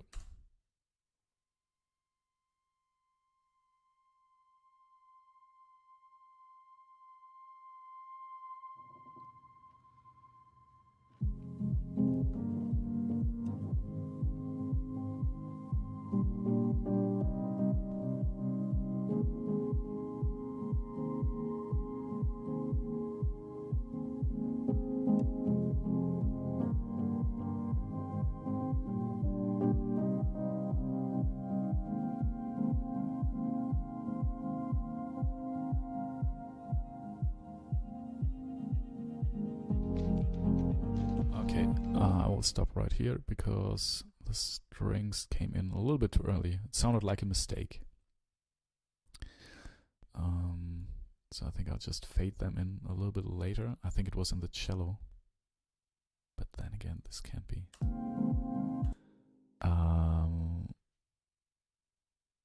Chicken writes, that's fair. I figured it'd be best to start lower to build a client base, but maybe that was the wrong call. I don't know. I think sometimes it's also good to start high, but you need some kind of credibility, and you get that by having a portfolio. You also get that by just having mastered the new, Kanye West album, but that's quite a long way to get there. If you even want to do that, right? Kel says, hats. That's for the best mastering engineers in the world. Yeah. I think you can also get away with like $1,000 for an EP or something. But still, that's way too much for me. way too much. Chickman writes, financial struggle. No, absolutely. The life of an artist is a tricky one in that way. Yes. Yeah, and sometimes it's really great and really awesome because I can just get up whenever I want. I'm basically doing the thing I love and I'm getting paid for that. And sometimes I don't know how to pay my rent, and that's when it's really a shitty place. So, but if you think about it, for the last 10 years, it kind of worked for me. Yeah, and I hope this will continue. You never know. It might be next year that I have to do something else. I have to be, selling sausages at the Potsdamer Platz in Berlin. You never know. Kel says, so Felix, has all your albums, EP concept albums, so Felix, has all of your albums, EPs been concept albums? No. The only concept album was Mia, M-Y-A, the Mia album. And the concept behind that was just one track for each animal that has gone extinct. All the other tracks are more like, I just do whatever I like. And I think it's good to have a unifying idea. Like with this one, it's just piano and electronics. I think with the next one after that, it will be more like a string quartet plus electronics stuff. I think because I really like to do that.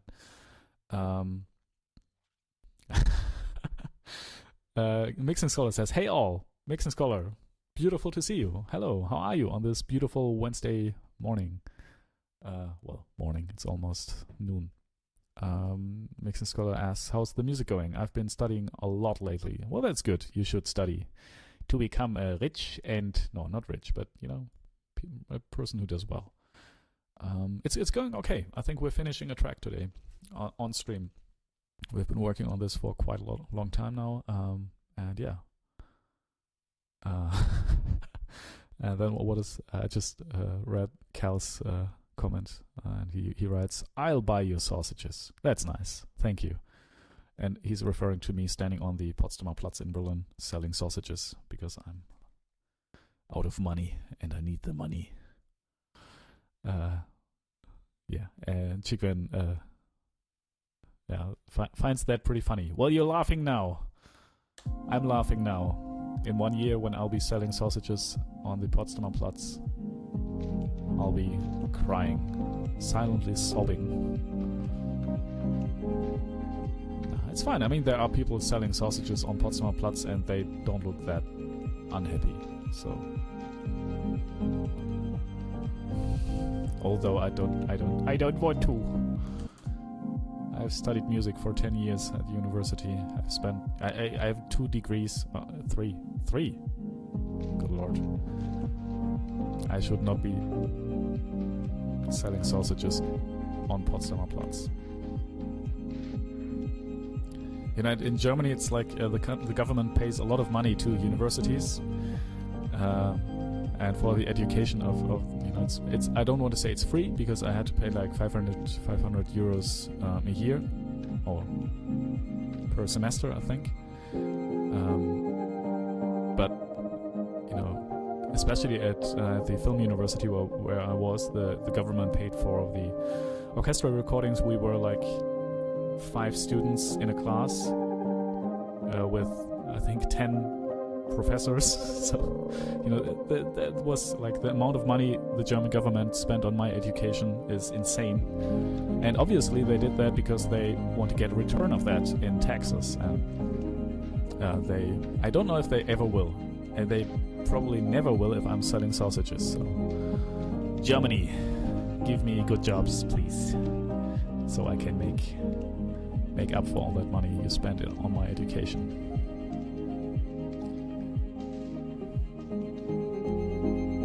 Okay, I will stop talking about sausages now and make music. Let's listen from the beginning.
Feels a little bit messy here. I mean, it is messy because there are lots of things going on, and some of these things are fighting one another.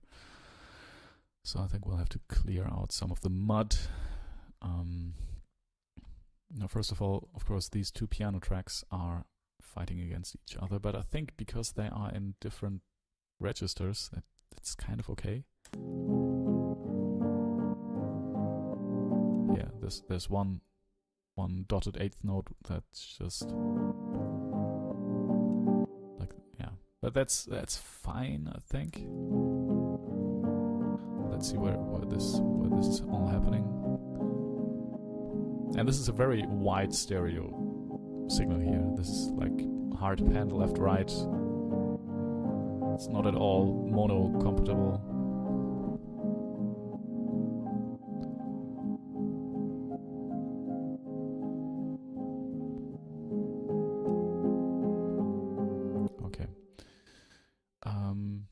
But I still feel that this is fine. But this should take up most of the space. Now the strings, especially in the cello regions here. Yeah, it's also pretty wide. I mean, it's a very different color. I think the space here is just. I think we'll just use the high end of this. Like everything, it's still. Let's see. I'll leave it here, and if I'm missing it afterwards, I'll just bring it back. And with the violins, yeah, I mean the violins don't have any low end here as well. We'll just let's make this more aggressive. This low cut. We don't need anything below 1000 hertz.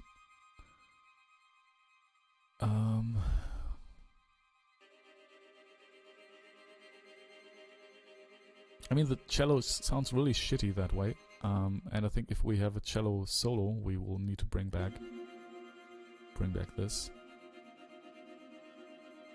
But I think if it's in a full, in the full context, maybe we need to do some automation here. I think we definitely have to. But this is also, I'm trying to solve the problems of that arrangement first. Oh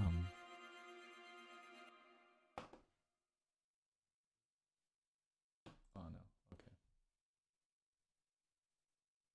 okay. Yeah, trying to solve the problem of the arrangement first before I do some EQing and stuff like that. So, I think the main problem is this thing here. Because this is all over the place, it's really wide, and it really conflicts with our main element, the piano.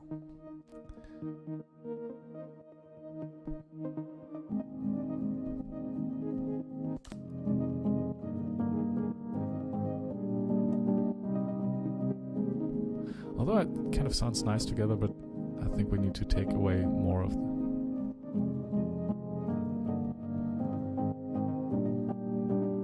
the low end here. Although, do we? I feel like I don't want to make it bad. But when I listen to this, just what?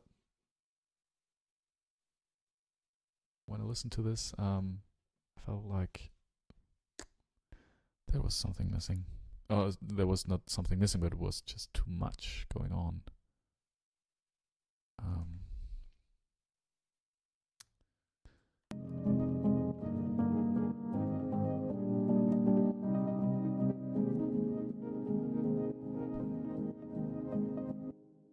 Okay, let's see. No, let's add. I think we'll just add one element by element and then.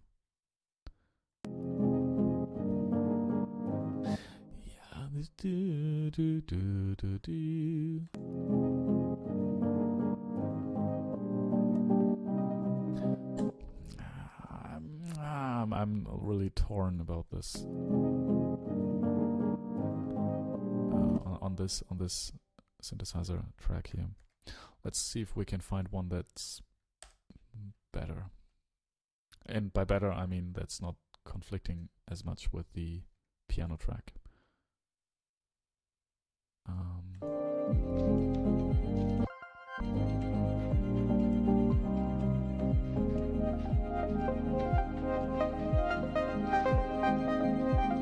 Okay, that's not really on time. Okay, we just have to use a different raster here. Okay.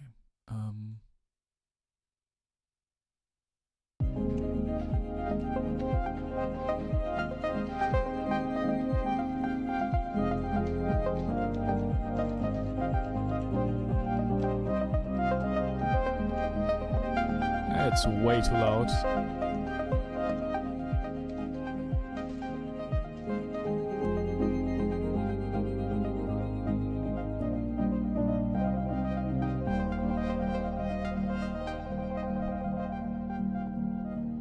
Well, this can work. Chicken writes, not trying to derail your process, but I do love the tone of your piano setup. I also recently got the family to lend me the upright, and I've been doing some experiments with treatment position. Do you have any resources on this? No rush in responding. Well, I read chat here, and if there's something popping up, I'm trying to respond as soon as possible, because it's more of a direct feedback. I think that's great. Actually, no. I don't have any resources on this, and with that piano sound, it's just a very good piano. Yeah, I have a very good piano. That's my advice. And I mean the microphones behind the piano. Oh wait, no, my daughter played with my old glasses, or with my other glasses. These ones here are very old. She also destroyed these ones, but I just kept them for safety. But yeah, she destroyed both my glasses, and I have to use these, and the other ones are in repair right now. And from time to time, the glass just pops out. That's what just happened. Now, what I felt like was really working well was really take a piece of felt, like some fabric, like a felt thing, and put it between the hammer and the strings. Because that way you get rid of lots of the higher harmonics, which if your room is not as ideal as mine, like it's not as ideal, just like my room is not ideal. My room is actually pretty bad for recording.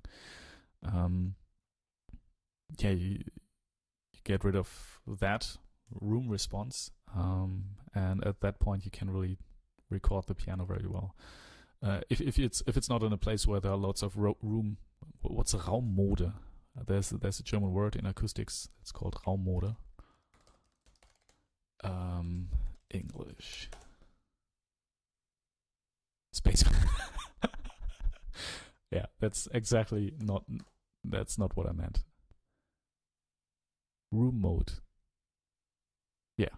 If you don't get any of these, of course you have to take care of the low end. But what worked for me was just getting rid of the high end of the piano and having two very good microphones placed behind the piano, because that's where the sound, like the meat of the sound, comes from that. What's the resonant plate of the piano? It usually has a very big wooden plate, and that's where the sound is actually coming from. And I just placed the two microphones directly behind these, this far, so there's nothing that can actually, the first thing that comes to the microphones is really just directly from the plate, and everything else, there's some cushions and to take out all the early reflections. So it's really a very, very dry signal, like this. Wait, let me see this one here. And it's a stereo pair behind the piano. The panning is a little bit off right now.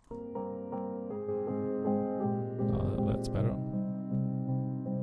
And then I have another pair of microphones, but one is a Browner Classic and a Rode right in front of the piano where the keys are, where the hammers are, and the keys of the piano are. And they are much more like clicky, where you hear the piano clicks, the key clicks. If you can even... Oh, that's even better. Hey, we just have to EQ it differently. Yeah, so, and if you mix both of these, you get a very nice piano sound, even if you don't have a good room, which I don't, again.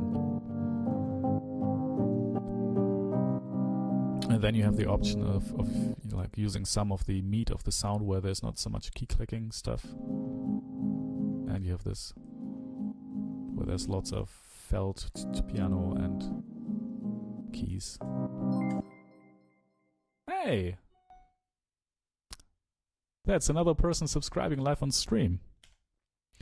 So, thank you for subscribing, Milo Lab. That has actually... I'm really happy about that, honestly. Thank you. I mean, I don't know if it is, if you're watching the live stream right now, probably not. If you are, thank you.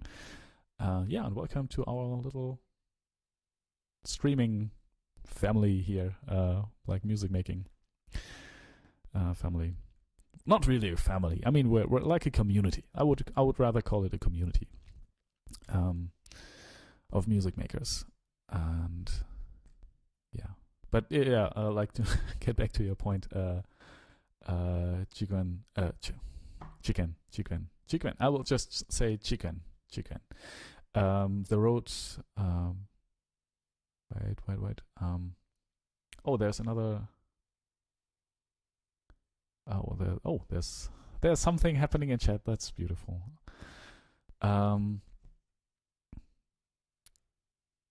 Wait, chicken writes. Right, absolutely. I have some felt on mine as well. Yeah, I haven't pulled it off the wall to mic from behind yet. But that is something I read as well.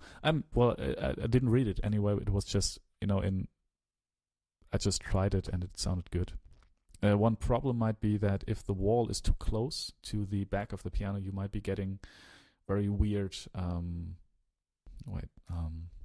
You might be getting very weird first reflections that actually do some comb filtering with the sound. So it's, if you can, like the setup I have right now is also okay, but it was even better when the piano was in the middle of a room and there was a big couch behind it, which absorbed all the mid to low end frequencies and high end frequencies as well. So yeah, that was really the ideal setup. If the room, the piano is a long way from the wall, from the next wall.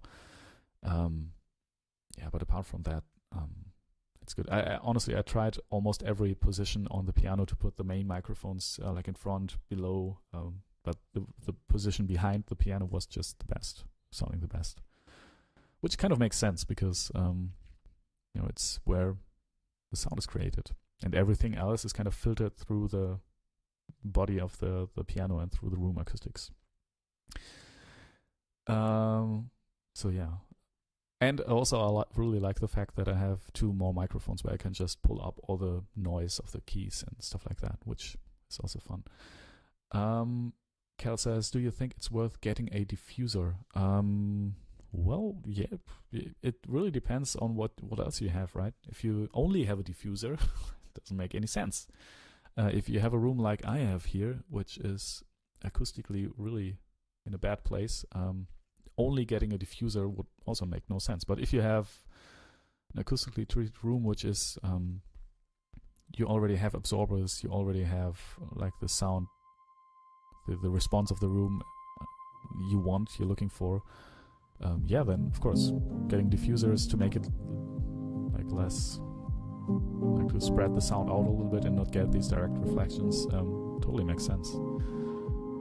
Really, it just depends on the system you have. Like if you bottleneck the whole system at some point and then spend $5 billion on a diffuser, it doesn't make sense.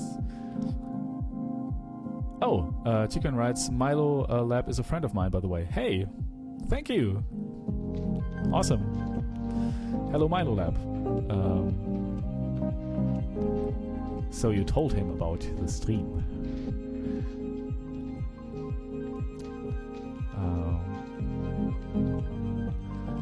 Oh wait, no. Okay, now we have this track here playing as well. Okay, this doesn't work. No, I don't know. There are so many elements here right now, and I feel like we have too much. That's a place I usually end up in, where I have just so many elements stacked on top of each other, and it's just hard to, yeah. Just hard to. I'm trying to read an email right now. Milo Lab has, German would be Milo Lab, hat deinen Kanal auf YouTube abonniert. Oh, whoa. Milo Lab, he has actually 5,000 followers. That's big. I mean, for I think I have like 300 or something. So, it's impressive. Yeah, thank you, Milo Lab. Oh, and a comment. I will answer quickly, shortly after the stream.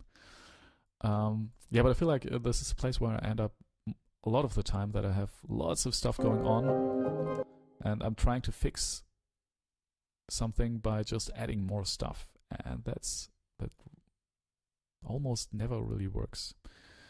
So, yeah.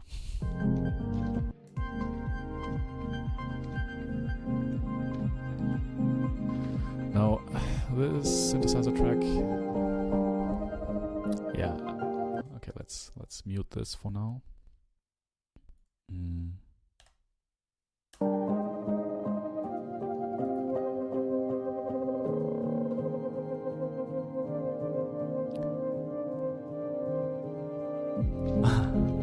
Chicken writes, actually I shared Mia with him yesterday.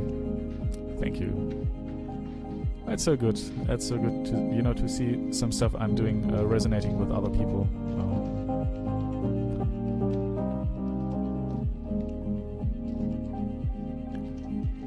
And actually people sharing my music, which is weird and good. What? What? Are you crazy? I'm just getting an email that... Whoa. Okay.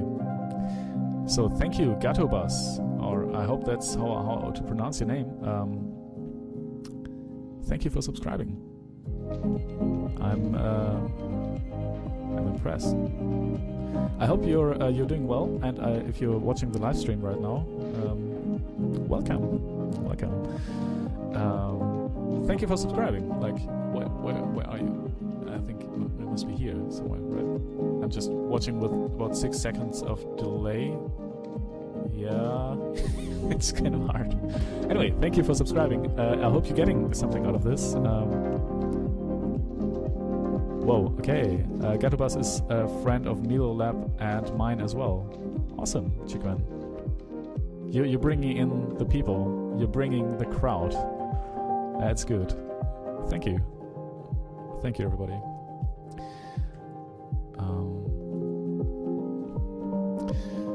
Especially, you know, hearing this bling sound here on stream is that's good. Feels good. Never happened until yesterday, I think. Yesterday was the first time that somebody subscribed while I was live streaming.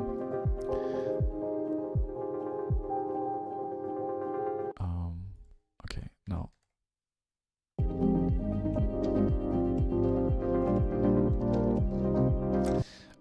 I think we were like going from this section here to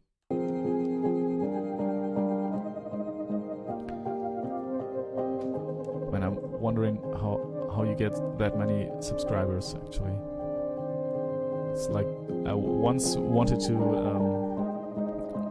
wanted to do more like YouTube tutorial stuff and wanted to concentrate on that to grow on YouTube. Until I felt like, until I noticed how much work this is to actually grow that way,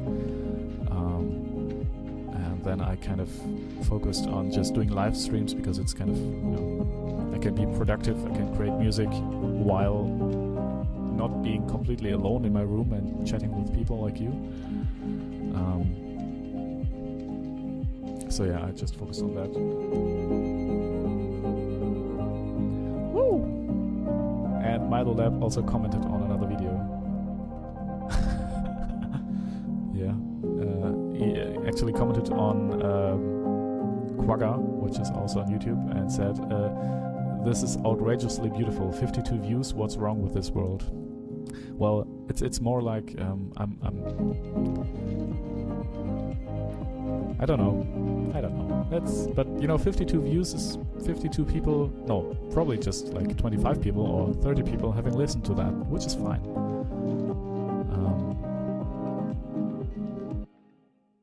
Oh, there's a... Did you hear that? That's the German firefighters. I hope they're not coming here to this house because somebody's burning. Somebody is burning. Or something's burning. No. It sounded like they were driving by. Okay, I think this is okay.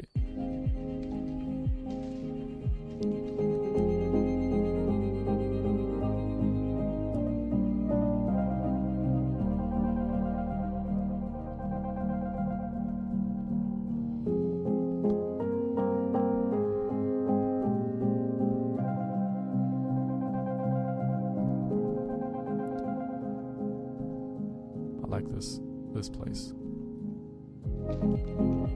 and I'm not sure this could go even longer. I want, but it's kind of hard to.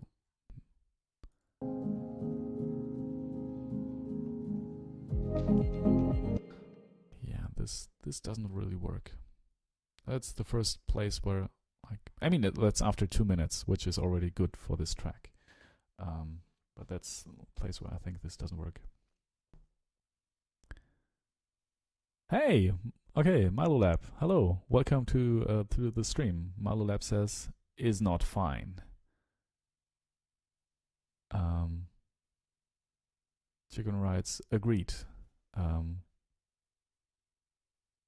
Wait, okay. I think is not fine is referring to, I hope it's referring to the fact that Quagga only has 52 views. But hey, that, again, it's like I appreciate these 52 views. Like that's 52 times people have listened to this track for more than 30 seconds or something, and actually thought it's worth listening to for more than that. You know, I'm trying to be appreciative of what I have, which is not much, but it's still a compliment, you know.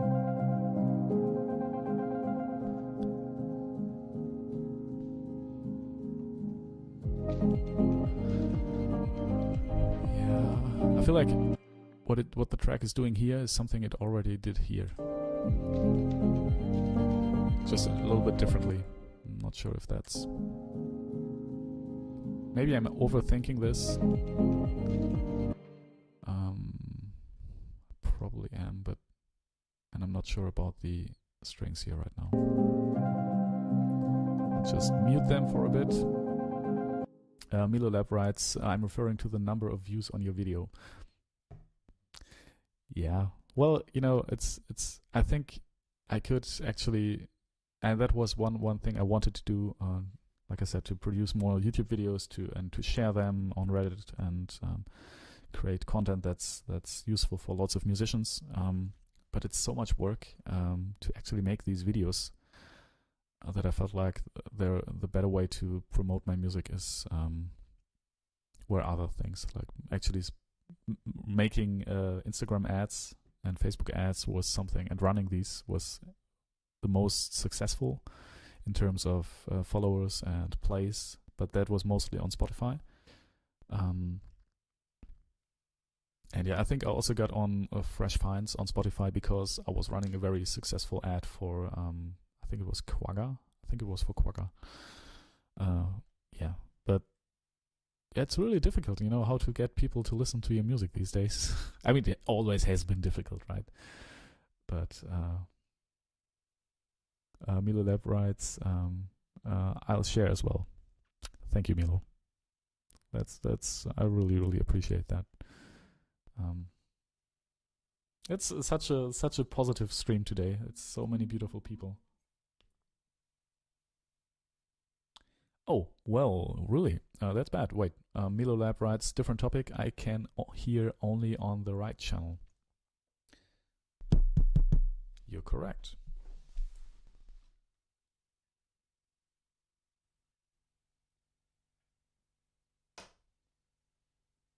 No, it should be better. I hope this has not been going on for too long. But it should be better now. Okay, yeah, it's sending out stereo, although it's not really. The panning is a little bit off. Wait, let me fix that.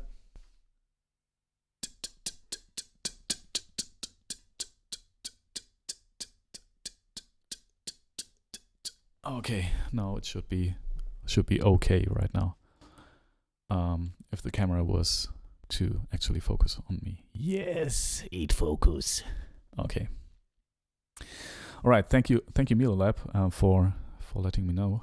That's that would have been a bummer if everything was just in mono. Gatobus writes, I was dragged here by Milo Lab. Great stuff, man. Hey, thank you, Gatobus, and thank you for being here. So, are you all musicians as well? I figure. Chigwan writes, it's lovely now. Yes. Good.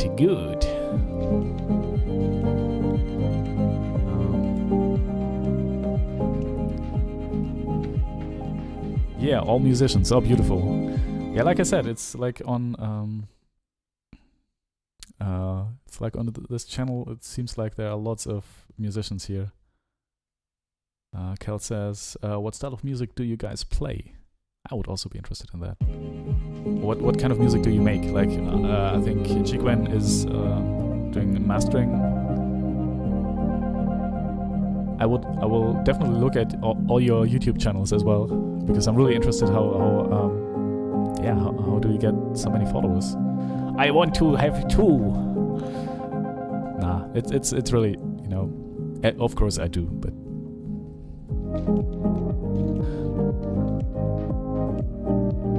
I actually feel this works better without the strings here.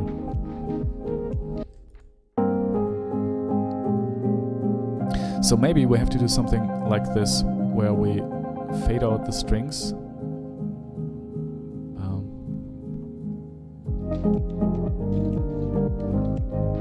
And have some other element as well. So maybe we need to replace the strings here.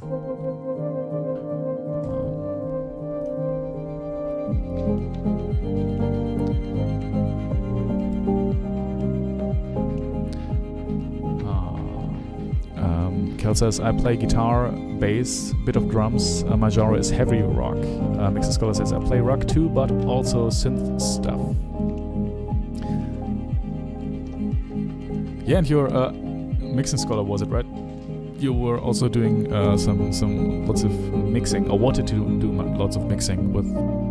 I remember you saying that you were mixing a band, like friends of yours, and they all came drunk to that recording sessions. To these recording sessions, and then you kind of threw them out or something. Kind of liked the picture of a drunk band arriving at your doorstep and wanting to record something. Hey, Play Long Tracks. Play Long Track says, hey guys, it's busy here today. Yeah, kind of lots of things happening in chat right now. Love it. Hey, and we're actually 5 people. That's good. When you might, like, all these big time streamers are like, they would be pitying myself. If they were seeing 5 people, but you know, for me this is actually a lot. And I mean, imagine having 5 people sitting here while I'm making music is just a really nice thing. Milo Lab writes, I play synth keyboards. Me and Chiguan have made a collaboration song. Oh, okay. I would love to hear that, actually. Chiguan writes, checking out your channel. What kind of music? Unless I'm mistaken, Milo Lab's last video was a collaboration between he and I. Chiguan writes, yeah, nice timing.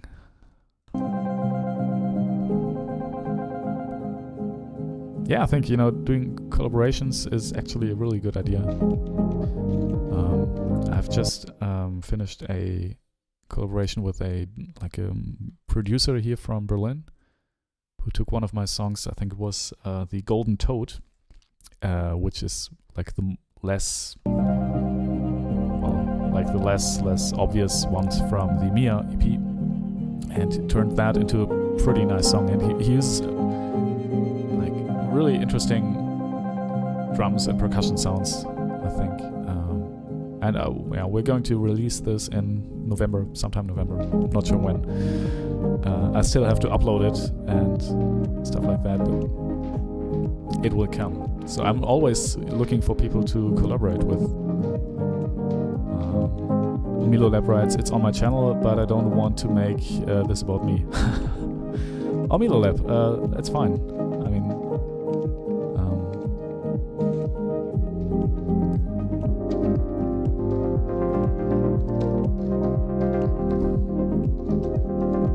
it's beautiful that you people are here, honestly.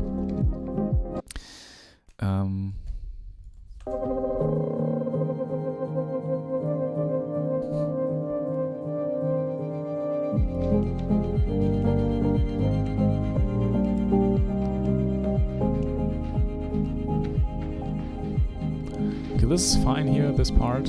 I think the problem starts after 2 minutes, because then we've heard this 5-chord piano progression, 6-chord progression quite a lot, even though the melodic line on top of that is kind of changing, and the rhythm is always changing. It's never the same, but yeah. And here something else needs to happen. I think I like this synthesizer.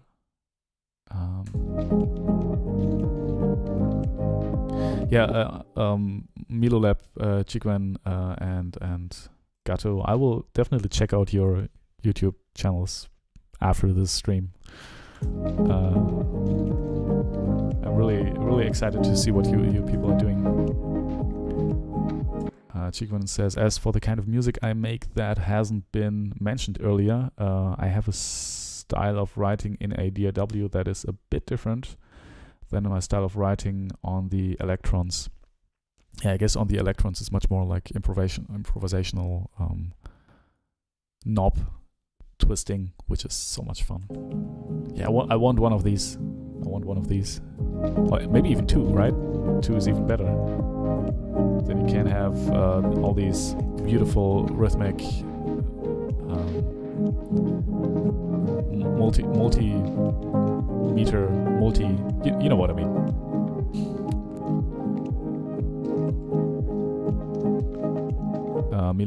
Cal says, at Milolab, just checked out your channel. Sounds great. You have an impressive setup. Well, now I want to see it as well. But yeah, I will do this after the stream. I will treat myself with watching YouTube videos of you people. Chickman writes, I haven't quite gotten around to fully marrying them, but I've been increasingly interested in trying to do so. Yeah, sounds. I thought it was already awesome to have this looper called what's it called?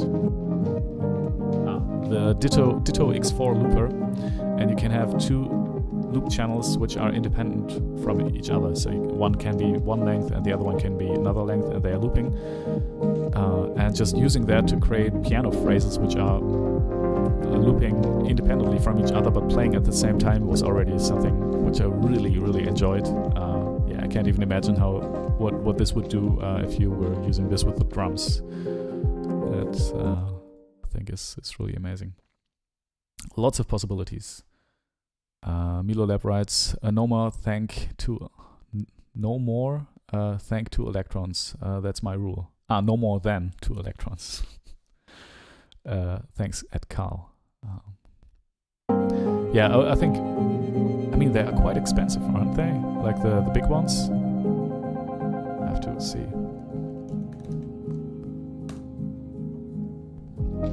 Yeah, these octa-track things. I would love to have 2 of them, but I can't. Mixon Scholar asks, you guys are from Italy. I live in Sicily. No, it was... okay, Milolab is in Milan. Nice. Chicken writes, so Milolab and Gatobus are both out of Italy. I'm out of Texas.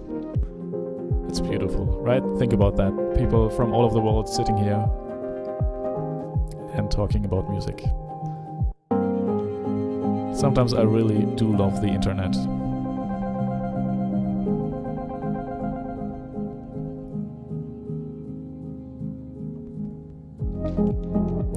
And there I'm actually stopping for a bit to break this.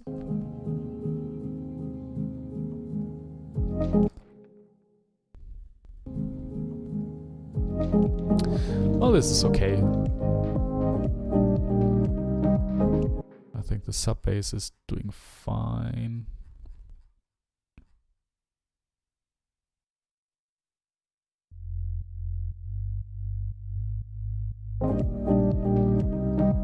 Yeah, that's fine.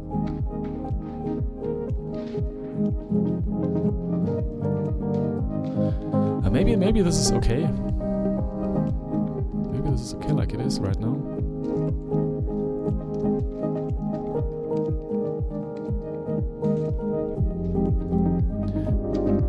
It's a little bit uninspired, is it?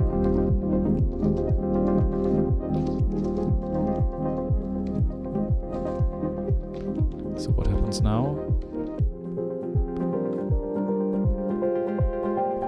Yeah, I think this should come earlier. Should be a little bit earlier here. Chicken writes, yeah man, the internet is a wonderful thing. Yeah, and it can be a really nasty thing as well. Nasty. You know, the things that make it great also make it really bad.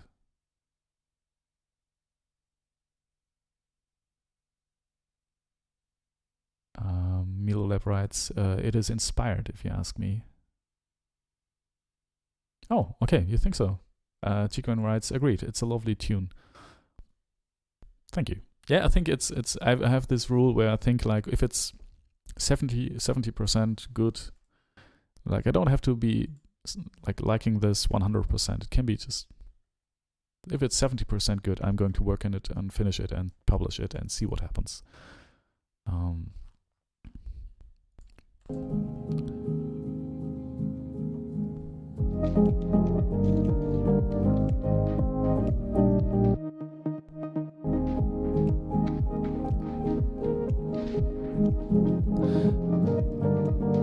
Yeah, I think this needs some work here. But we're almost done with this tune, I think. Cal asks, do you guys also use Ableton? That's a good question. And if you don't, why not? And why not? And for which use cases are you? But then again, you know, everybody each to its own.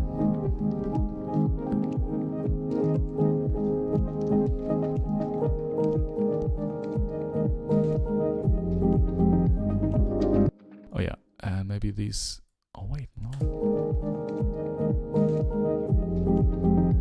Oh yes. Oh, and Max. That's beautiful. Chicken writes, haha, yeah, I'm Ableton and Max. And with Max, I hope you mean Max MSP, because that's the program or the language my master's thesis in my first studies, which was sound engineering, I wrote about Max MSP. And my diploma was a concert piece for cello and Max MSP and a visual installation. So I spent lots of time using this, and I hope you mean that. Gatubas writes, I'm using Ableton just right now. Whoa! And watching the stream. That's impressive. Chicken writes, yes sir. Awesome. Milo Lab says, I don't use a DAW. Oh my god, you're completely DAW-less. That's impressive. The only thing I would miss when not having a DAW is I would not be able to use sidechaining. Or I haven't seen a way to use it like in a way that was actually useful. And I don't mean just 4/4, but you have a really dedicated kick drum channel that also triggers a sidechain.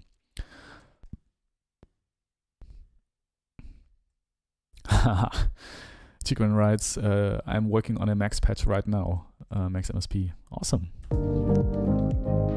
Do you also release these like on all sorts of platforms that there are for this? And what kind of patch are you working on?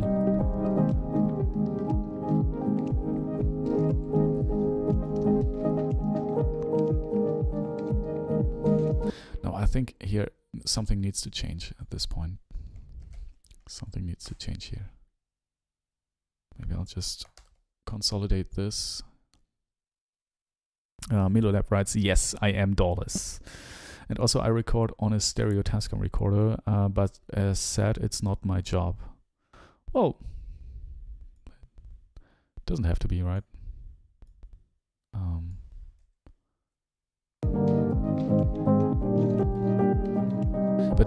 But Milo, do you know a way to, or any device you could use to sidechain without a DAW? Honestly, that was I was working on a setup that was also DAW-less, but then felt that this was something I was really missing. So yeah, I kind of went back. Let's see what happens if we just fade out the kick and the snaps and everything.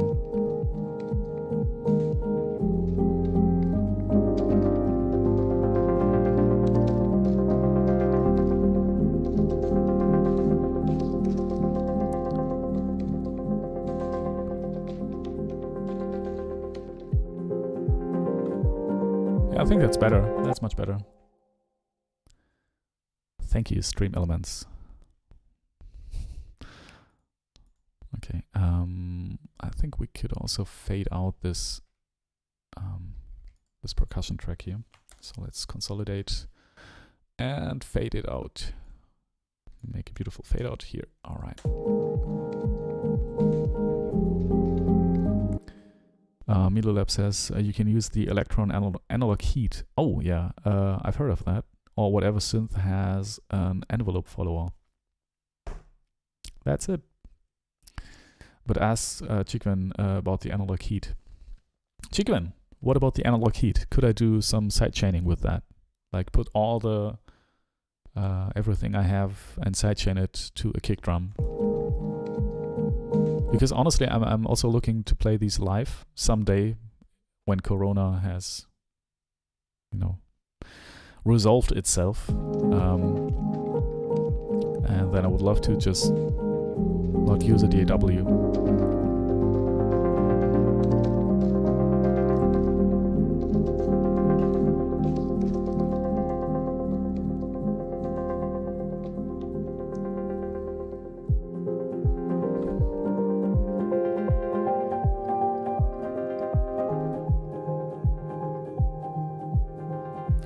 Kel asks, will you be marketing this one? Yes, of course. I will be marketing the beep out of this one. Oh, wait, I would love to have this system where I can just cue sounds. I would have to look up how to do that. Like a beep sound and or just lower my voice. I've seen a streamer doing that, which was awesome. I mean, it's kind of childish, but I like to have it. Gatubus writes, or you can use a ramp LFO, yeah, on a VCA or on a filter on the track you want the sidechain effect, but that only works if I have a constant, like every quarter note or every, you know, whatever note. Well, is this track finished? Wait, I wanted to try one thing. Or does this also work when I'm having a kick drum pattern that's in 7/8 with ding ding ding ding ding ding, something like that, which is not just like that, like a continuous 4/4, not 4/4, 1/4. It's actually one quarter note. The one thing I would like to do here at the end is just bring back the strings. Bring back the strings. 0 dB. So.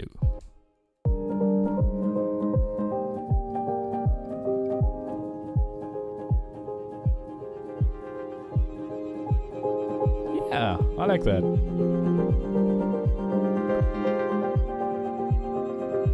It also again plays against that dotted 8th note kick, which somehow suggests this is suddenly like a third slower. Let's just...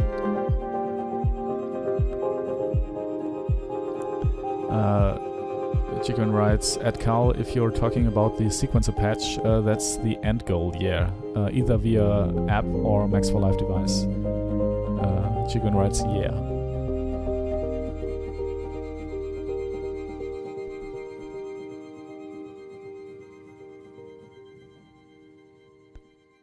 Yeah, now it kind of ends like the Budgie Dolphin, but I don't care. I like to do that. I like to do that a lot, and that's fine. So let's, I mean, one thing we could do is just,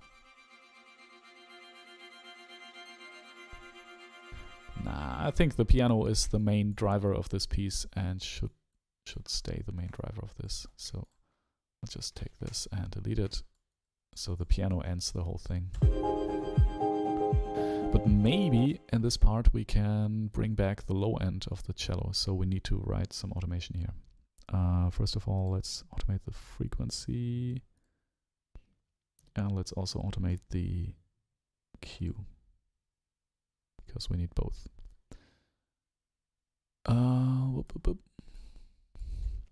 So here at this point, that's fine, but later it should be different. Yeah, we're going to use the whole thing up to 100 Hertz, and the Q should be a little bit steeper. Okay.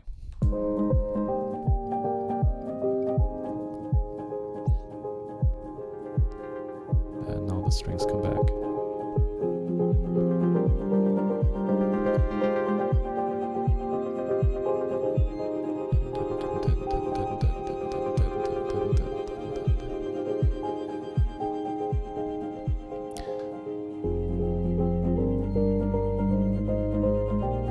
Okay, and the strings need to be playing a little bit longer here.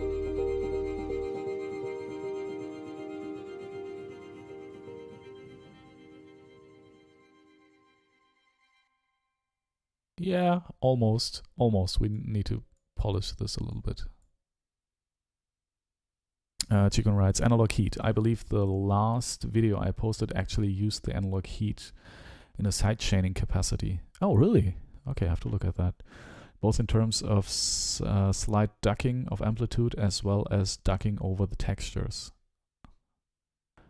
Textures imparted by the distortion circuitry. Okay. Yeah, I know what I will do after the stream. I will spend the rest of the day, not the rest of the day, because, you know, I have a child. I have a child I have to take care of, but apart from that, I will look at all your beautiful YouTube channels and see what there is to learn.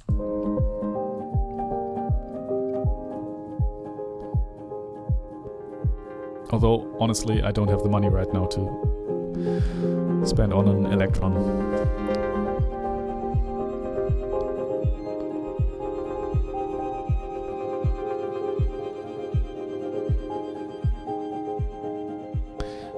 And I want to fade out this kick track. I think just having it stop is kind of lame. So let's fade it out gradually until it's like almost gone.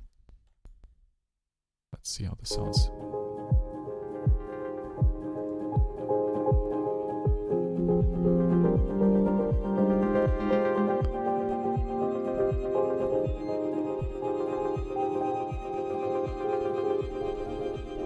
Now, what if we do some very cheesy reverb automation with on top of this? Like have a very long reverb, and while the track is getting quieter, we're slowly bringing up the reverb to like 100%. Why not? Let's try it. Doesn't hurt to try. Okay.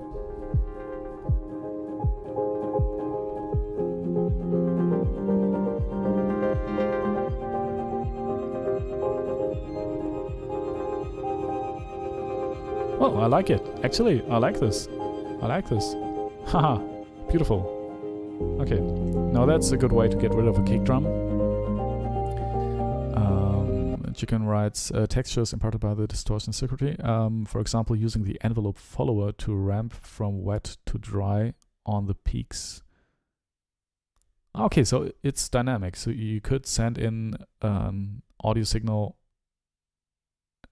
and it would use the envelope, and you can actually shape the envelope, right? You can do all the ADSR stuff on that envelope, I guess.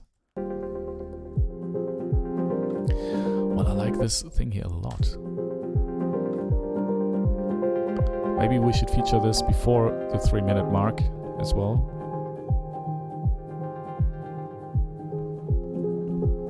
Or maybe this is just a little special thank you to people listening to this track more than 3 minutes.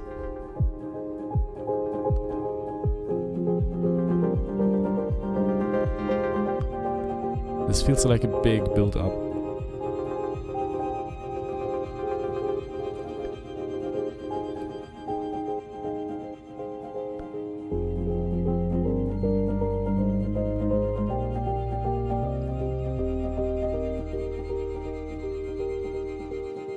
also the sub bass is not really good here. I think it's off.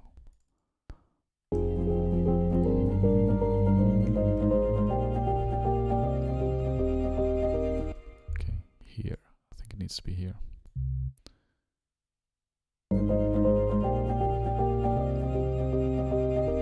Yeah, that was correct.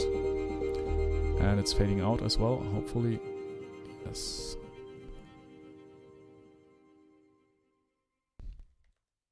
Well, the ending is kind of uninspired. I have to admit that, but I'm also a little bit tired right now. I mean, not like tired, I want to go to sleep, but tired, I need to step back from this track because we've been working on this for almost 3 hours now. 2 hours 40 minutes now. Which is quite okay. Like for one working session, I usually do like 3-hour sessions, and then I take a break, and then I do another 3 sessions, 3-hour session, and yeah. Jigan writes, the question of my max patch. It's a sequencer concept I've been working on and off for about 18 months. Whoa. In short, it's a MIDI pattern data resampler concept. That sounds interesting. There was, so you get some MIDI data and you resample that. I actually made a device in let's see if I can find it. It's probably different, but as a MIDI effect, I like this a lot. Well, I think I can't find it now, but it's pretty simple. What it does is, for example, when you have a chord, like just a C major chord, C, E, G, played at one point in time, what that MIDI plugin does, it takes all the MIDI notes and just introduces a delay first, so like 1 second delay, and then if you have this chord C, E, G, it introduces a random position within that time frame, so -1 second plus 1 second. So you get if you just dial it up slightly, you just get a like that. So the MIDI notes don't align anymore really. And if you pull it to an extreme, it's like they are completely pulled apart. So the E comes first, then at some point the G, and then and you can actually dial in with a random factor where these will come in. And the interesting part about this is when you use this, if you just have a progression like this,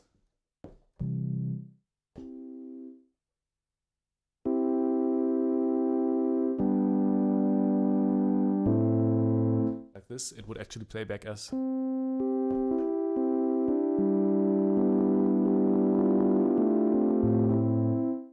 So you get a really nice scattered, I think I called it MIDI scatterbrain. And as an effect, this is pretty nice because I haven't seen any device that does this, and it helps me create more like structures like these where you have more random minimalistic music. So in case you want to incorporate that effect, I would I would use it actually if I was using your thing.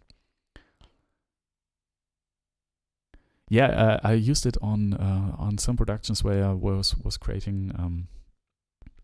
Actually, this is working with more acoustic instruments. So I think it worked really well with like string pizzicati sounds. I can't look it up now, but yeah, it's lots of fun to work with actually. Yeah, you know what? Let's listen to this track from beginning to end. But before that, I will be going to the toilet.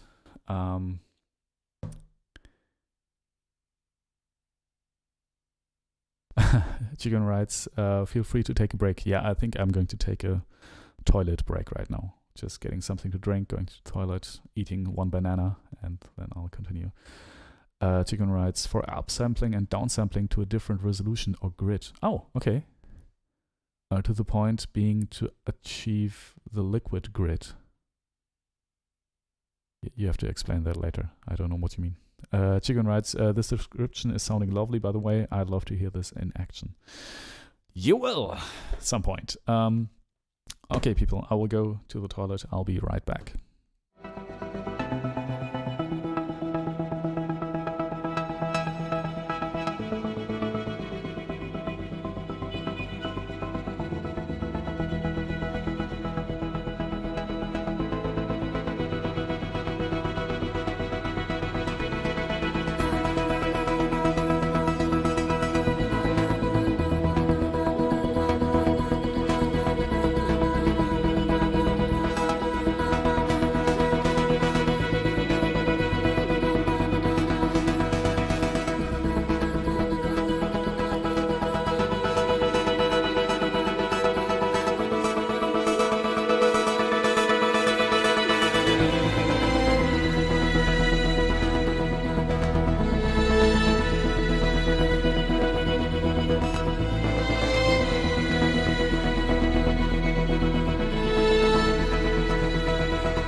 Gatobus writes, gotta go back to my work. Thanks to my bro Milo Lab for bringing me here. Felix, you'll definitely be on my radar from now on. Your music is great. Bye, everybody. Milo Lab, Gatobus, thank you. Honestly, I appreciate that a lot. And thank you for being here. See you soon. Yeah, and Chicken writes big heart to Gatobus.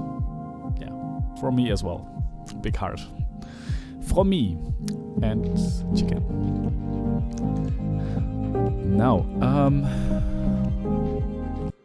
let's go back to that track and have a listen from the very beginning.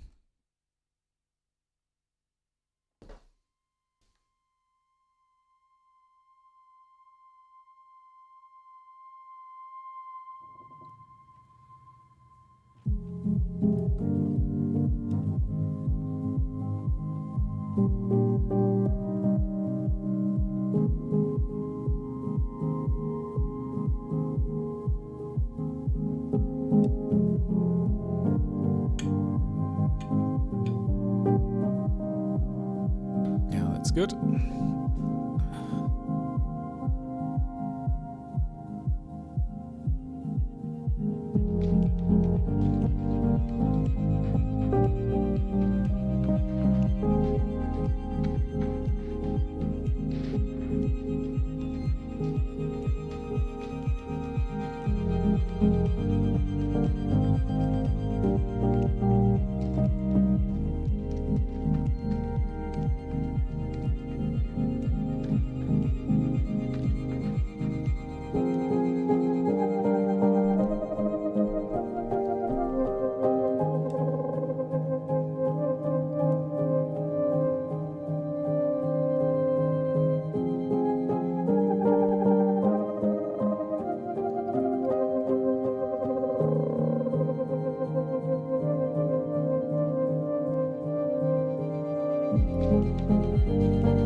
That's actually the best part, I think.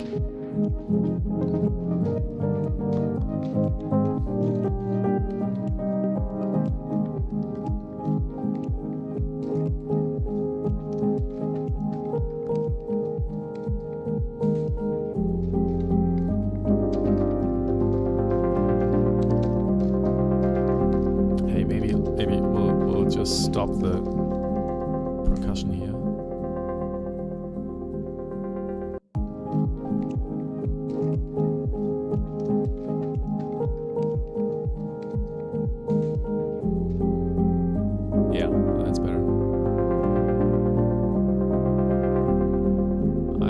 Synthesizer track.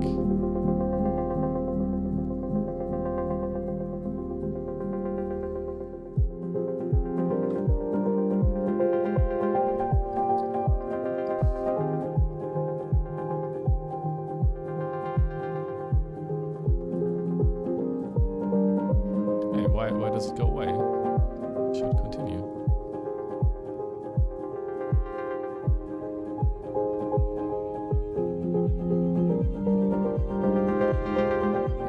Should continue. Okay, we need to write some automation here because this should not fade out, but be a little bit more quiet in some places. So we'll do something like this. It goes down, goes up a little. That's maybe too much. Like 15 dB is a lot. Maybe like that. Okay, let's see.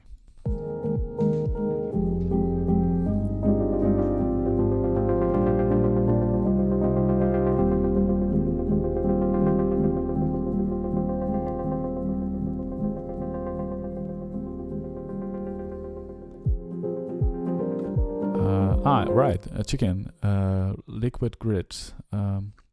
It ties into what we were talking about earlier with regard to metric agnosticism, to be able to take a pattern that started in 16 step and downsample to 14 step, upsample to 21 step. Okay. And have this pattern then loop, right? That's probably the whole point. That sounds interesting. And the pattern is generated? No. It's like...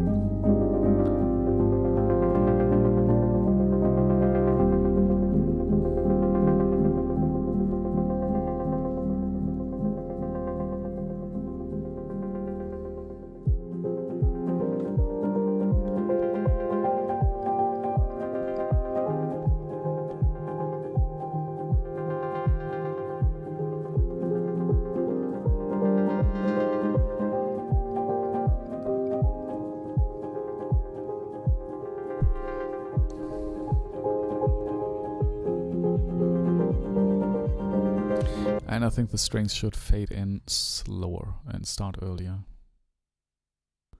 Why not here already? I think that's because this was a bad take, was it? What?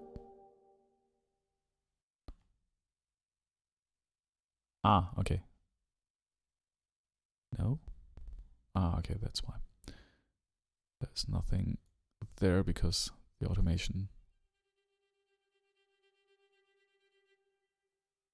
Okay, yeah, that was a bad take.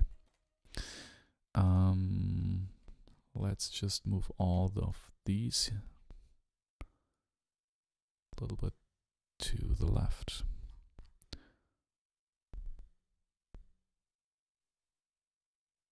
And then open them up a little bit.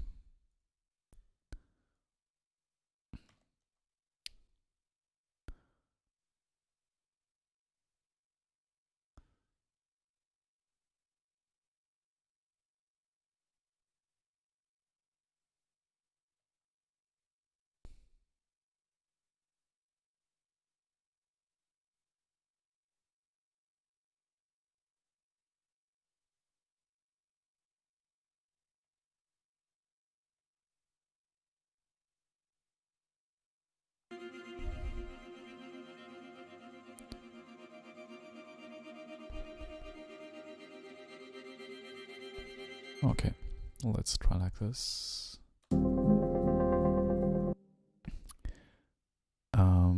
Chicken writes, what I've been working on is just a processor resampler for stretching warping pattern data. Ah, okay, so it's kind of live real-time processing. Oh, that's interesting. Again, sorry for the interruptions.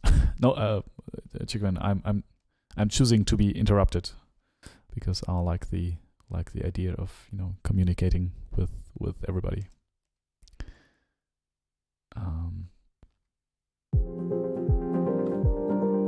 This really is sounding lovely. Thank you. Yeah, I like it enough to finish it and to publish it probably, but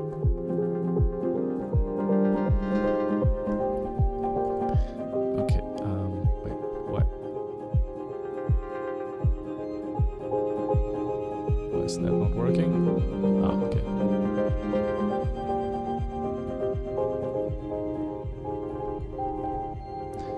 Okay, well, we just need to do some adjustments here. I think the kick drum fading into the reverb happens a little bit too quick, so this needs to take more time.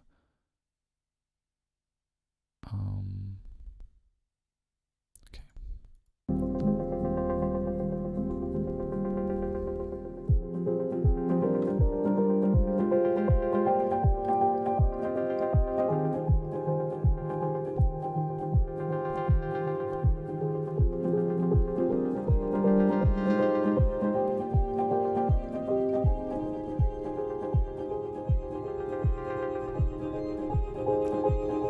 And this cello EQ needs to be open way before that. Okay.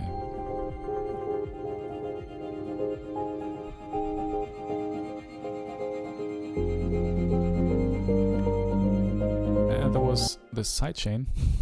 That's difficult now, because I want the sidechain to stop, even though the kick drum is not. Oh well, that's difficult. Wait, maybe we need to stop it like this.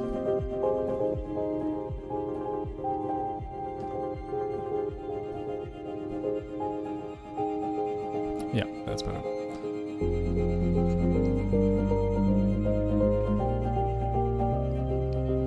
And the sub bass is still a little bit too loud, but these are all details right now. I know, not generally minus 12 dB. It should just be a little bit quieter here in general. Let's put this down a little bit.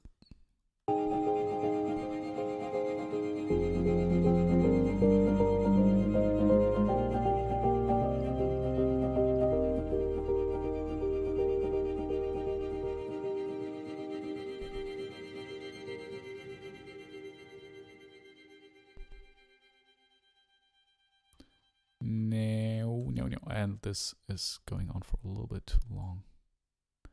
Okay, let's...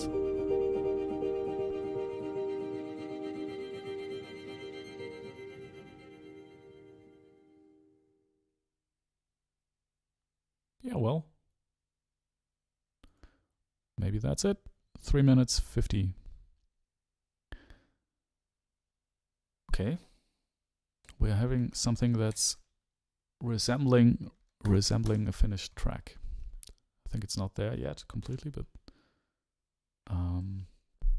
yeah, we're getting there.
it's not like there's so much special stuff happening.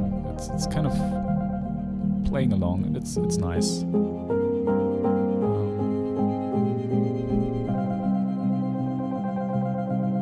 I still feel like there should be more contrast, especially here in this region.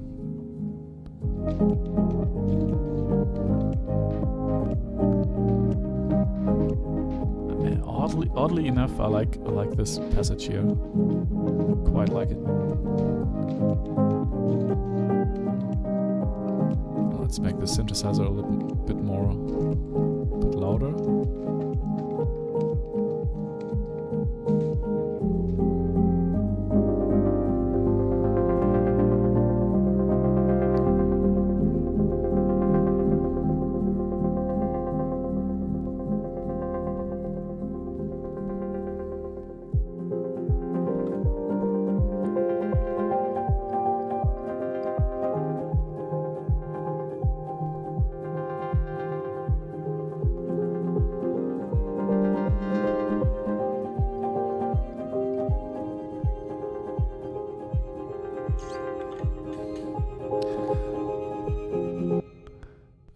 Melolab says, I have to agree about the contrast in the region you were referring to. Yeah, I think that needs some work. It's good to hear that I'm not the only one thinking that. Cal says, got to go. Welcome all you guys, and hope to see you in the next stream. Yeah, hey, Cal, thank you for being here. And like always, thank you. I really appreciate it that you're here watching and joining these streams for such a long time now. See you soon. I think I will be streaming again tomorrow, actually. Tomorrow, 10 a.m. Central European Time. Chickman writes, have a nice one, Cal. Milolab, like more emptiness. Yeah. I feel like even Lee instruments before the reprise, even less instruments. Yeah, that's one of my big... that's my nemesis. I put too much stuff everywhere, and then it's too full. And I think we could reduce this by half, and it would still work, and work even better because there's more contrast. So I think Milolab, you're right. We'll try that right now. I like the end, I think. I like the beginning. I like when it comes back in here. I like this part. Only this thing here is it's getting kind of lame because it's repeating itself. So let's, listen to the instruments and see what we could use.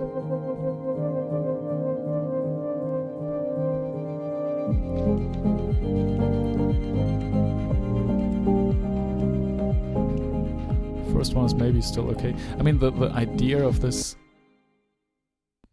is that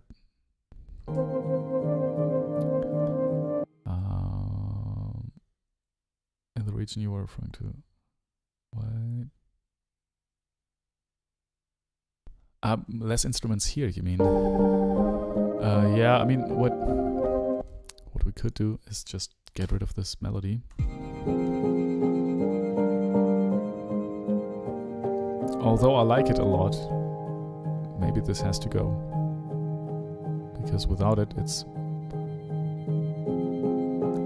I feel like maybe this works better. Like, kill your darlings.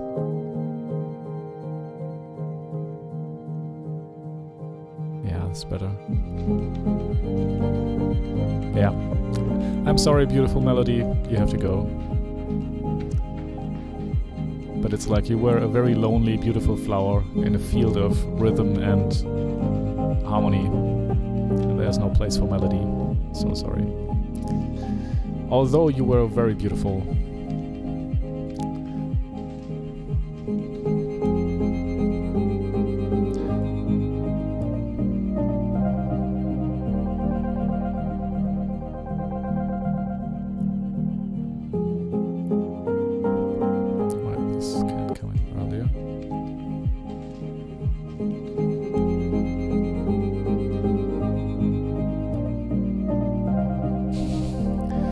Chigwin writes, I think that's the biggest nemesis among most, including myself.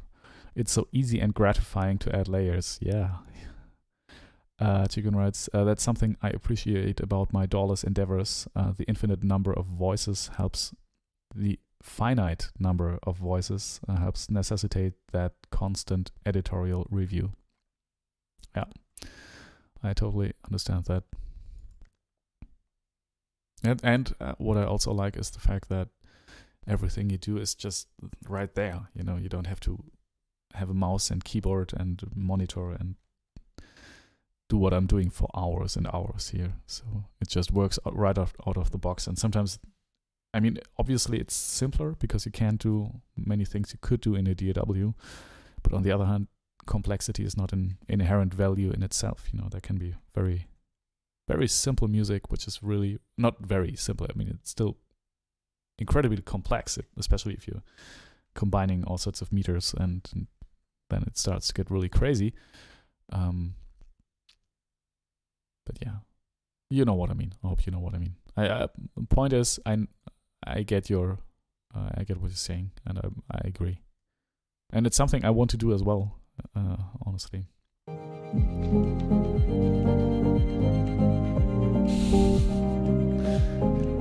Chicken writes, incredibly resonant words you're speaking right now.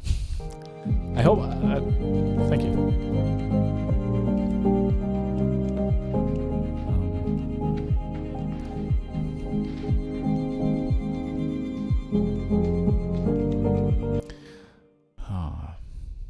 Well, let's listen again. I think with special regard to this part here, I think we need to do something.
Yeah, it's better without the melody, I think.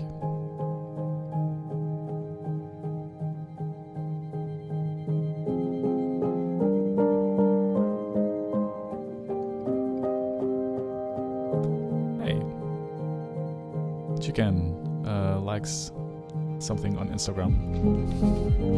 Thank you.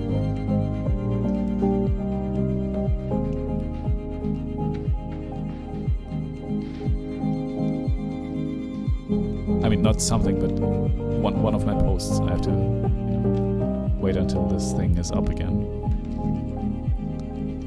Okay, wait. Maybe that already did the trick.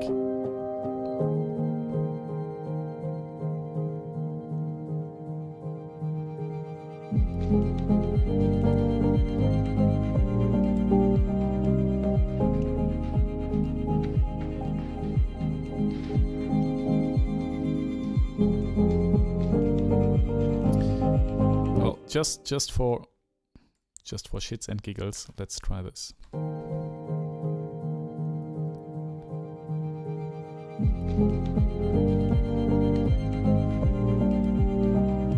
Hey, that's interesting. We just swapped out the kick drum pattern for like from a quarter note to a dotted eighth note.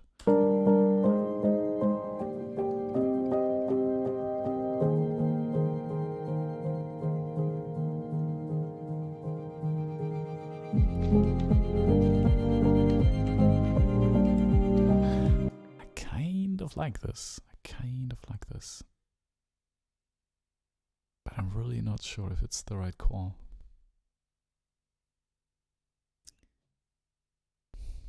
Okay, I have to listen from the very beginning. And hey, maybe listen via speakers for a change.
I think we won't do it like that, because it really pulls you out of the whole thing, or at least it did for me.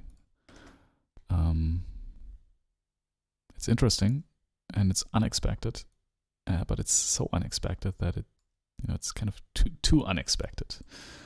I feel.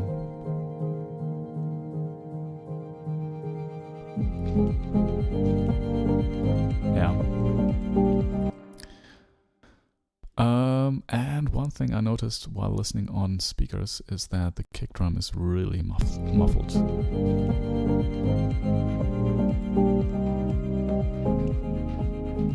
Let's see if we can get more high end.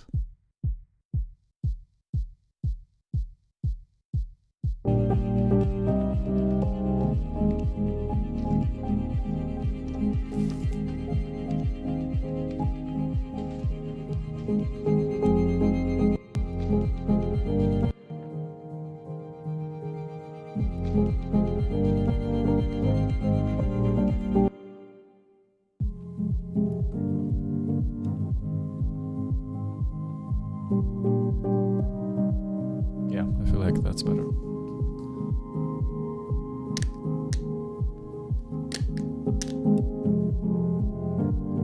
Maybe it's too much.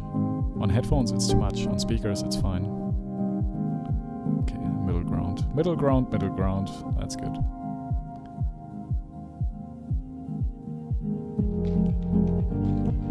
Yeah, and this percussion thing, maybe we have to make the snaps a little bit louder. Minus 38. Was minus 33, so it's 5 dBs louder, which is a lot.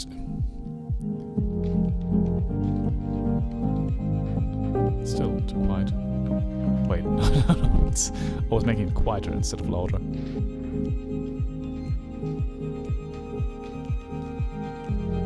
Minus 25. That's too much. Minus 28. Yeah, that's better. Chicken writes, the rhythmic options, yeah, that's a tough call. I think the 4/4 is most natural, though. I do quite like either option, though. Yeah, me too.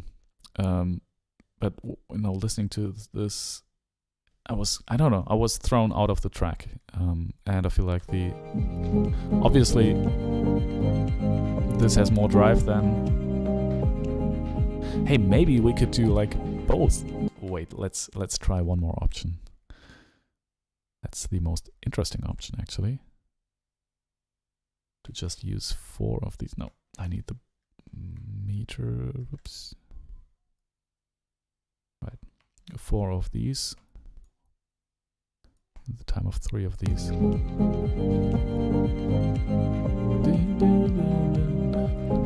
Boom, and here.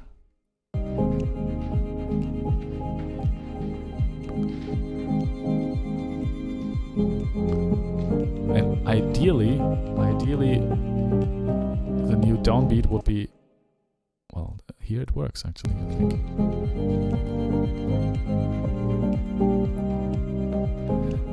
Ah, okay, Chicken writes, maybe if you tried it in the intro. Yeah, I feel like in the intro it was, I think we tried that on one stream. And it didn't really, let's see.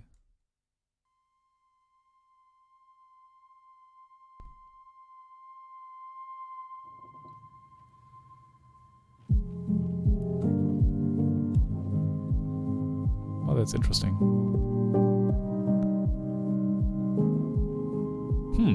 That's not bad.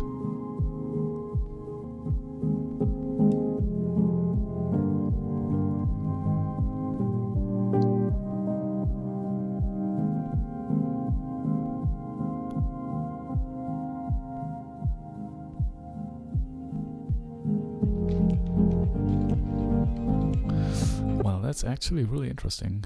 Thank you, Chicken. Chicken.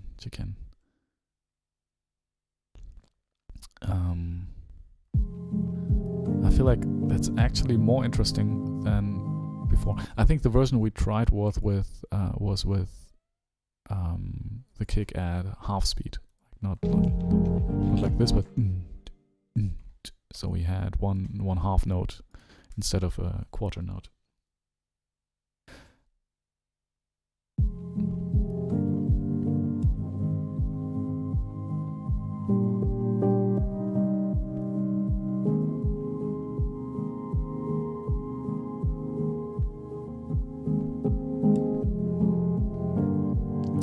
I think this is more interesting than before, the one before, than this version.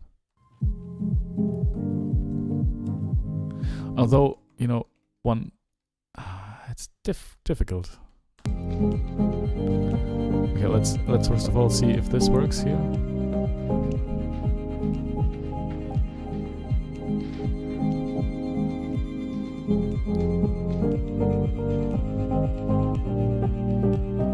Well, I like this.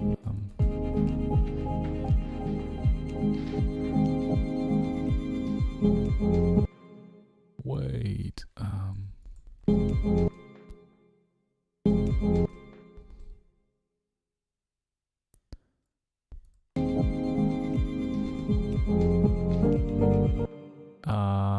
No, there. Okay, I hope I'm not making it worse right now. Let's listen from the beginning.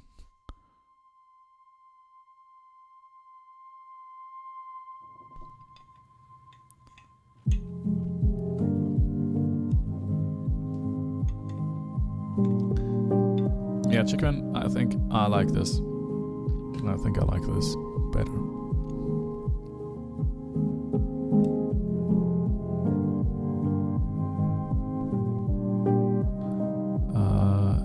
And Chicken says, another thought, I'd be curious to hear what this new dotted feel in the intro would be like at its respective halftime. Oh, I really like it in the intro as well. Yeah, I think I have to listen back to this tomorrow, but right now I'm feeling like this will be the way it is. Okay, let's hear it at halftime.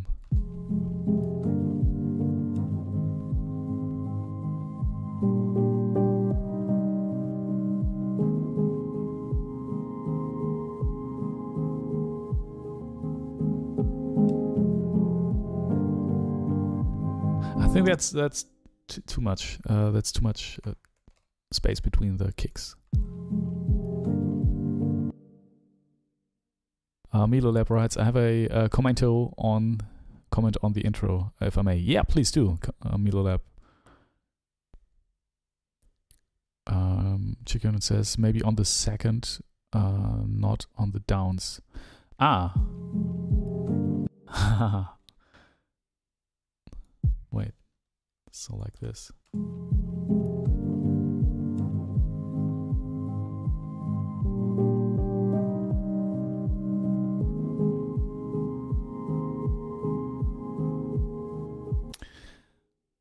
Milo Lab says 1 bar of no kick before the faster beat. That's actually a good idea. I think that's because what this track is about is, I mean, it's a very simple rhythmic thing that you have this 3 against 4 meters fighting. And the idea is that none of these should win, but it's more like different lights. And the moment we start, but wait, then again, we would have to, I want to try one thing first.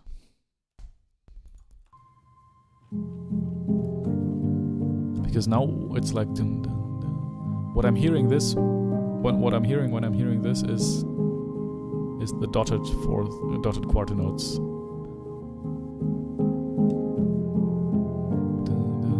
But that actually works as well, right?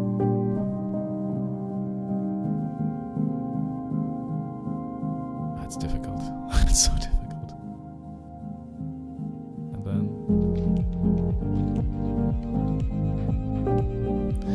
oh, Milo, that's also a good idea. Oh man. It's difficult. That's difficult now. Now what if we use the dotted eighth notes? What if we use these for all of this? Get rid of that. Chicken writes, on the second, not the downs. I meant with the respective halftime. Sorry for the messages. I think I know what you meant. I just didn't try it because there were so many options at that point, and there still are so many options.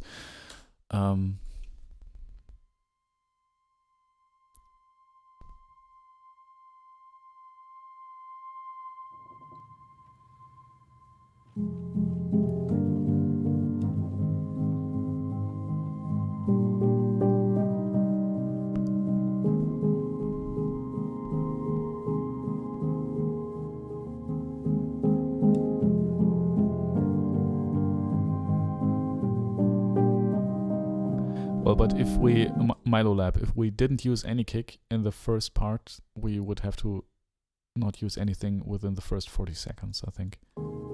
Because... oh, and we would have to work on these cuts here in the piano, because they were kind of okay. I was doing some cutting here on the piano track to just make the timing a little bit more bearable. Because there was this 4/4 kick drum, this 1 quarter note quick kick drum, it was okay. It kind of covered up all these bad cuts. But right now, when there's no kick drum,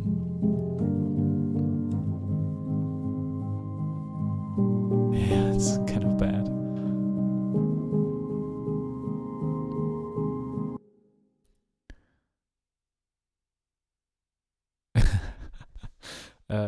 Chicken writes, really, you can't really go wrong with any of these. It's a veritable banger, regardless. A banger, yes. Yeah, I also feel like it's now it's the question of. I also feel either of these options work.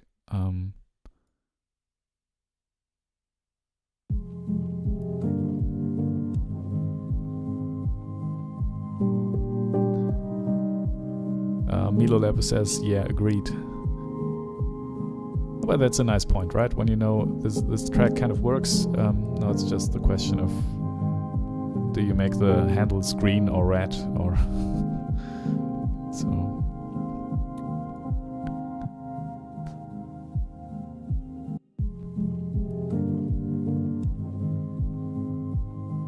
Okay, now I'm still going to try what you suggested, chicken, and make this double time, or double as long, two times longer, and only play the second.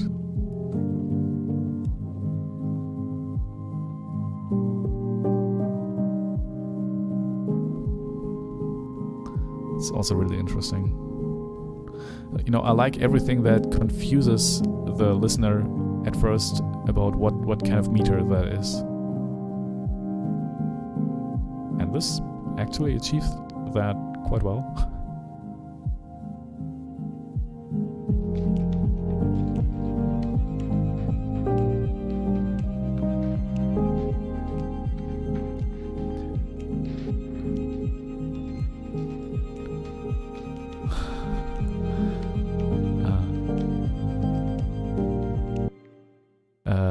Chicken writes, "Oh, I love the dotted feel in this intro so damn much. I love this a lot." Yeah, me too. And actually, I think listening back to this with the,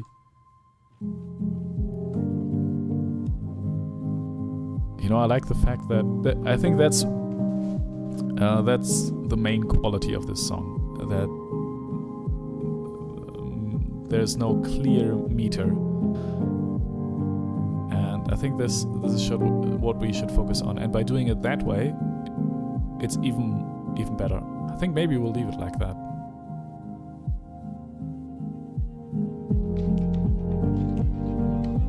And now I'm thinking, okay, I got it. So that's the meter, and then yeah, that's actually a good idea, you know. And then a couple of seconds later, we have this 4/4 thing. And then I'm thinking, that's the meter. I know that, you know, it just switches back and forth, and every perspective is kind of valid and kind of works in an ideal case. Maybe it's just boring, and not boring, but like too obtrusive. And what we'll have to see later. And you can post a big heart in chat. Well, you know what? I'll post a heart as well. Wait, that should be possible. I want a big emoji. Like this. Oh, wait. There's only one with a plus in the middle, but that's fine.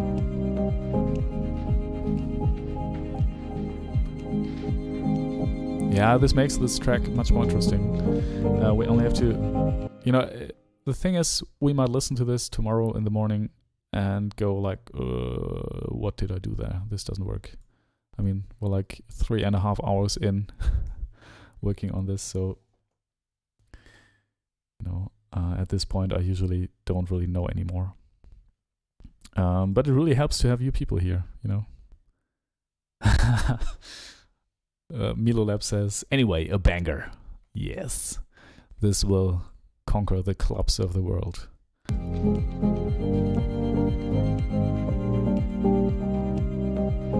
You know what? One thing I need to correct here is that these two piano tracks are not playing the same thing. And they should be, because they are doubling each other. And I hope it's solved by a simple...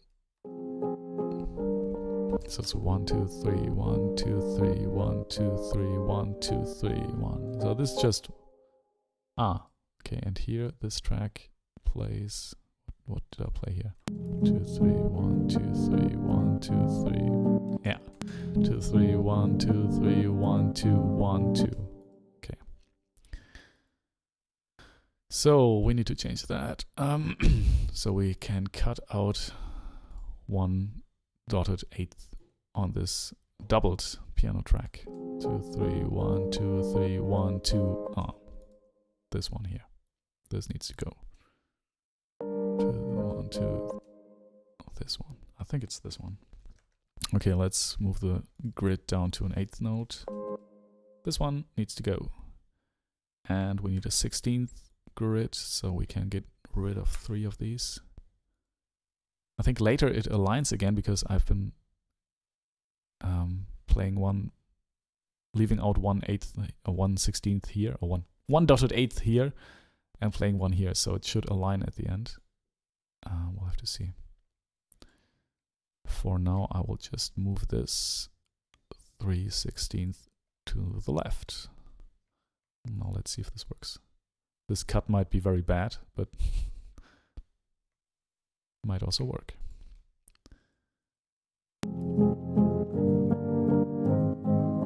Yes.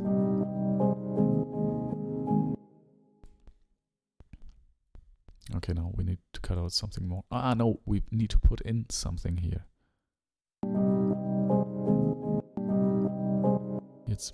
This one is a little bit too early. Bam. And this one.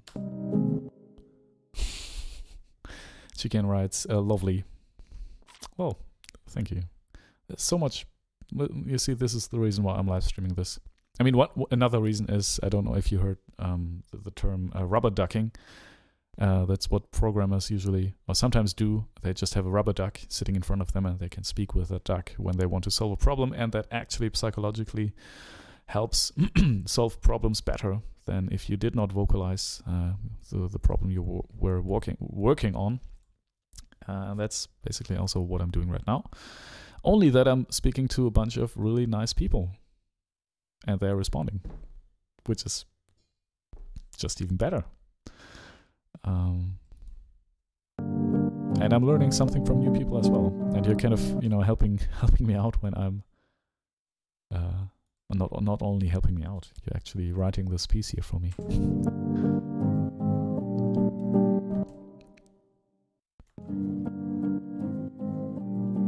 Wait, okay, so what were we doing? Let's close this. I think we need to this one. I think that's a C, no, what is it? I don't know, some chord. And that has to be a little bit later. So, yeah, has to be there. So, what do we do? I think we can just take this, cut this, and move it by 3/16 notes. And maybe just duplicate these. That would be really brute force.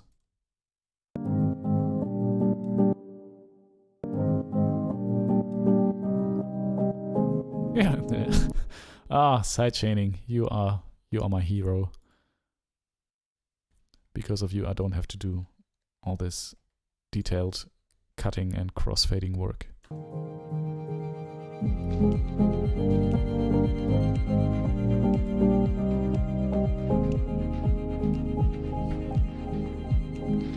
Okay, but now these need to align with... Right, this is something that should not happen. Right, the downbeat here, or the felt downbeat, should be starting with a kick drum. Yeah, like that. And moreover, that should align with this 3/4. So these 1, 2, 3, 4 dotted eighth notes.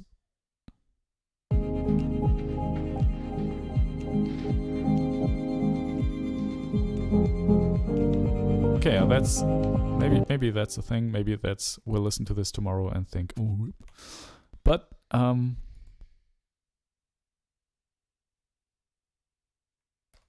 that's my daughter crying.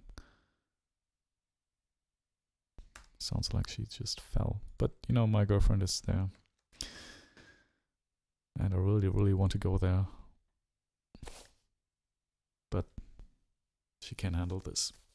They both can handle this, I think.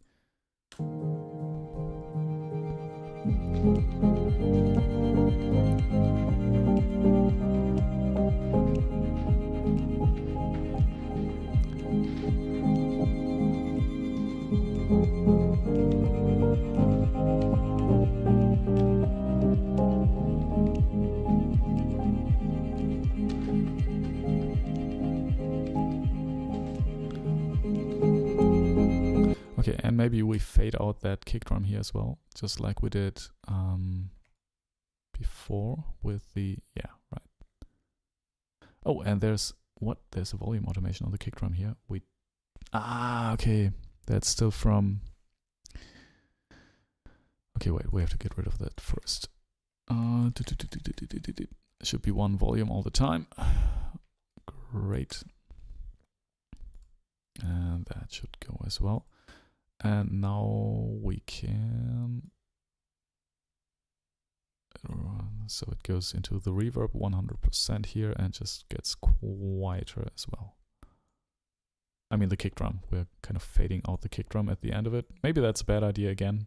And I'm not sure if we're now at a point where we are making the track worse.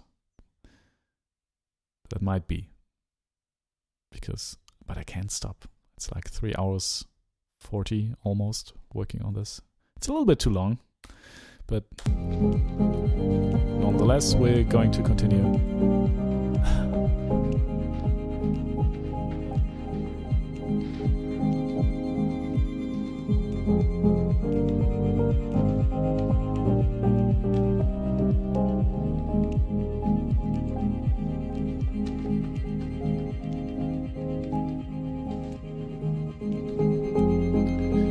Last one can go.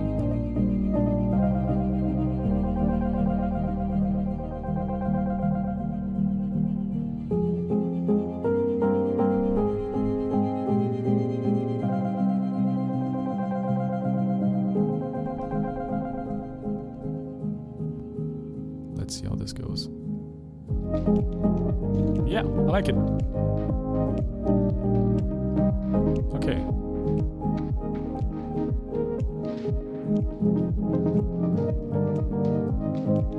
We maybe need to do some... Oh, wait, that's basically... I think we can just use this here. Add it here.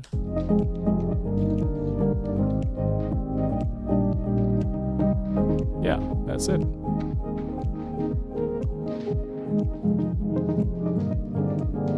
Oh, okay, and then we need this here. No. This doesn't fit anymore, but the first one was perfect. It's just the doubled piano we're looking for the right...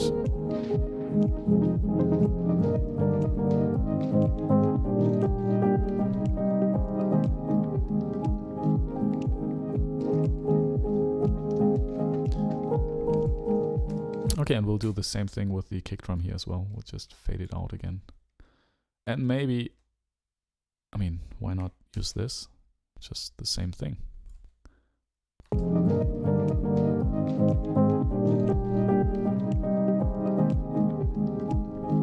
Maybe here.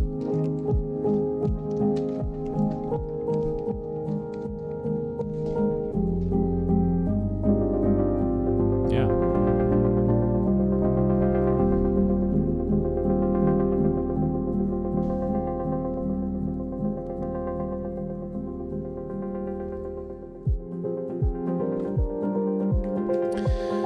Okay, people, I think I can't really judge this anymore. Oh, wait. Another one by Chicken. Here's a thought. If I'm recalling correctly, there's an 8th note reset in the piano at the end of each phrase in the section you were switching feels... section you were switching feels in. No, I think I'm really trying to avoid these resets, but wait, maybe...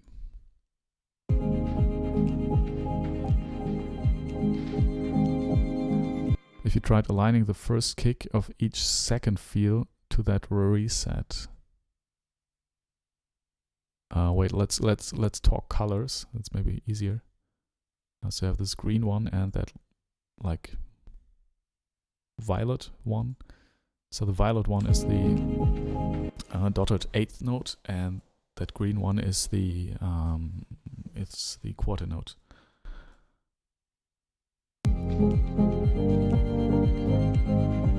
Oh no, it's actually an 8. It's an 8th note, right? That's the 8th note. And that's the dotted 8th note.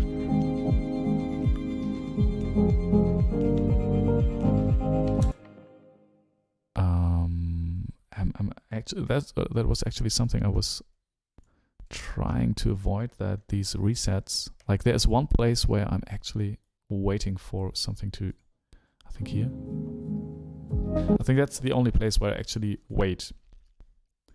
Dun, dun, dun, dun. 1, 2, 3, 1, 2, down. And then waiting like.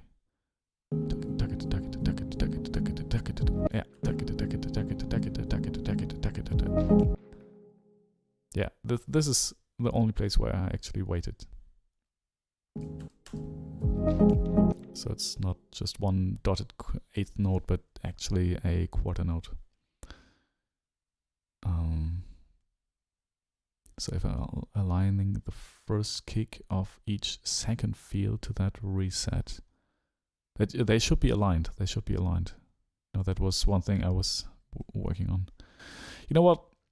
I feel like I'm going to listen to this from beginning to end, and if there's no major thing popping up, we'll call this a day and keep on working on this tomorrow. But I feel like this should be... No, what am I doing? Okay. All right, let's lay back and have a listen. Chicken writes, no worries, good sir. It's been lovely.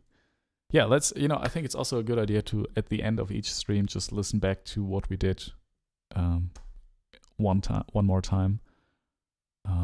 So that, if you're watching the stream later, you know that at the end of the stream, at the very end, there will always be the finished version we've been working on stream. So you can start with the first version at the very beginning and the finished, not finished, but what we've achieved within that day at the end of that stream.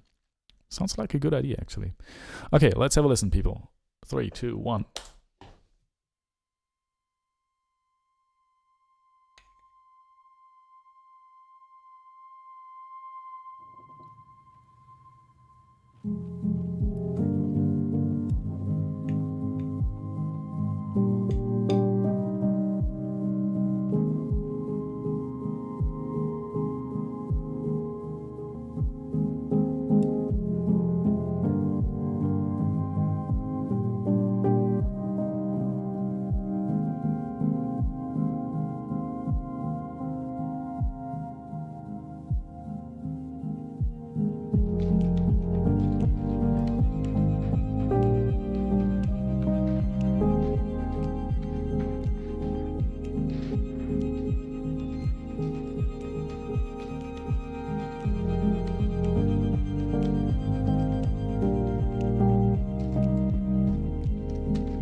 Okay.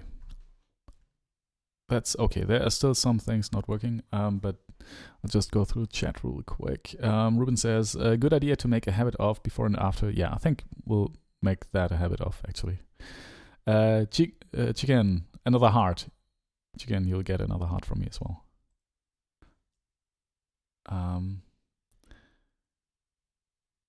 Milolab asks, dude, this is great. Yes, it makes my belly feel good. Thank you for saying that. That synth pattern at the end, what is it done with? Yeah, like Chicken says, it's a Rev2. Like this thing here, like all of these synths basically. This one, yeah, I like that a lot. It's actually, I think I'm automating the LFO, the cutoff with 2 LFOs, I think, on that patch. And then I'm also sending it through some reverb. I have the immerse reverb, but just the standard setting there. Milo Lab says, I don't like the Rev2, but great use of it. You made me like it. That's good. Thank you. Yeah, you know, for me it was like, I just knew that Radiohead used it and rival consoles used it, and then I bought it. And since then, you know, there are quite a lot of sounds I really like out of this, especially the LFOs. They're so easy to program and to throw on all sorts of different stuff, and you can, yeah. Yeah, but that's the. I was just saying, if you like, I could send you the preset for the Rev2, but you don't have a Rev2 because you don't like it. But if you had, I would send you the preset if I could. Anyway. Chicken says, I love the sound character of the Rev2. Those oscillators are so rich. Yeah, I mean, honestly, I don't know. I bought this synth because I thought Radiohead used it and Rival Consoles uses it, and so should be fine. Like, I love both artists, so yeah, and I'm getting some sounds out of it that I really, really like and enjoy. And yeah, I mean, what more do you need, right? All right, so I think there are still a couple of problems with this track. It's nothing major, but I'm really not sure about this changing kick drum patterns all the time. Also, I think if you, I don't know if you meant that, but I think it's still better to use the first kick drum thing like this, because then these patterns align. I mean, probably that's what you said. Like, you know, you're expecting a kick drum here on the downbeat, and if the kick drum came, like, if we just use the second one, like this, I would expect a new kick drum here and not there already. So it's kind of throwing me off. It's always a balance of how much do you want to throw somebody off, because that's what makes music great, if you throw people off their expectations and just surprise them. It's really a really thin line between good and bad at that point. Yeah, but, and I also feel like this, what made this end very special for me, that here this dotted eighth note rhythm came in for the first time, and it's not that special anymore now that we use this all the time. We actually use it more than the eighth note thing. So yeah, I think that's the major issue I still have with this, so we have to sort that out tomorrow. And then there are some minor things, like I would like to add more noise in each section and build some kind of automations that just make the going to the next part a little bit more obvious and more impactful. But these are minor details, actually, except for the kick drum thing. That's pretty big, but we'll look at that tomorrow.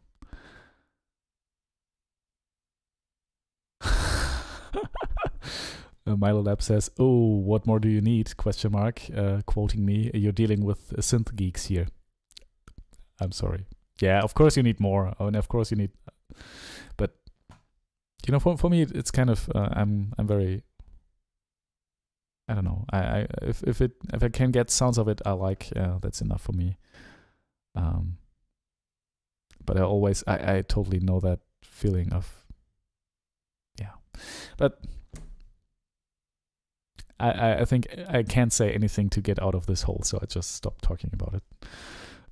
Chicken says, here's one last thought. What if on the first phrase of the intro you were on the second, but on the second phrase you were on the first? Yeah, we can try that. But you know what? We'll try this tomorrow. But hey, just for, you know what? Let's do it. Let's do this now. Why not? I think.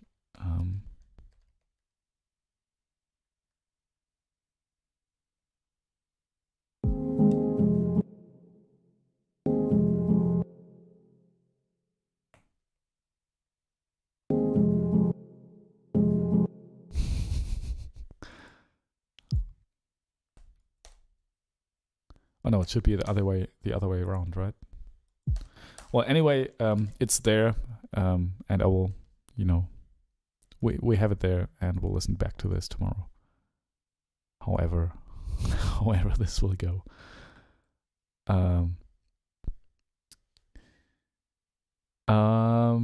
Chicken writes, but anyways, don't mind me rambling. Don't mind me rambling. I feel like I've been rambling for the last, I don't know, couple of minutes. No, you got it. Milo Lab says, I need to go. Thanks for the lovely time chat. Chicken says, that's it. Milo corrects time. Yeah, people, everybody, I will also end the stream right now. Let's have this playing in the background while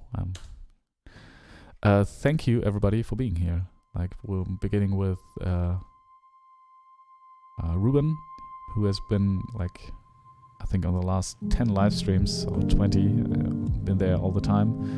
And of course, Chicken, beautiful to be that you're here and bring all these beautiful people with you. Then Cal was here. Milo Lab, of course, and wait, Play Long Tracks was here as well. Mixing Scholar was here. And wait, I feel like I forgot one. Gatobus. I hope I'm pronouncing this correctly. Thank you, everybody. My camera went off anyway, so yeah. Thank you for being here, and I'll see you tomorrow, 10 a.m. Central European Time. I will be finishing this track, and yeah, thank you for your time. See you then.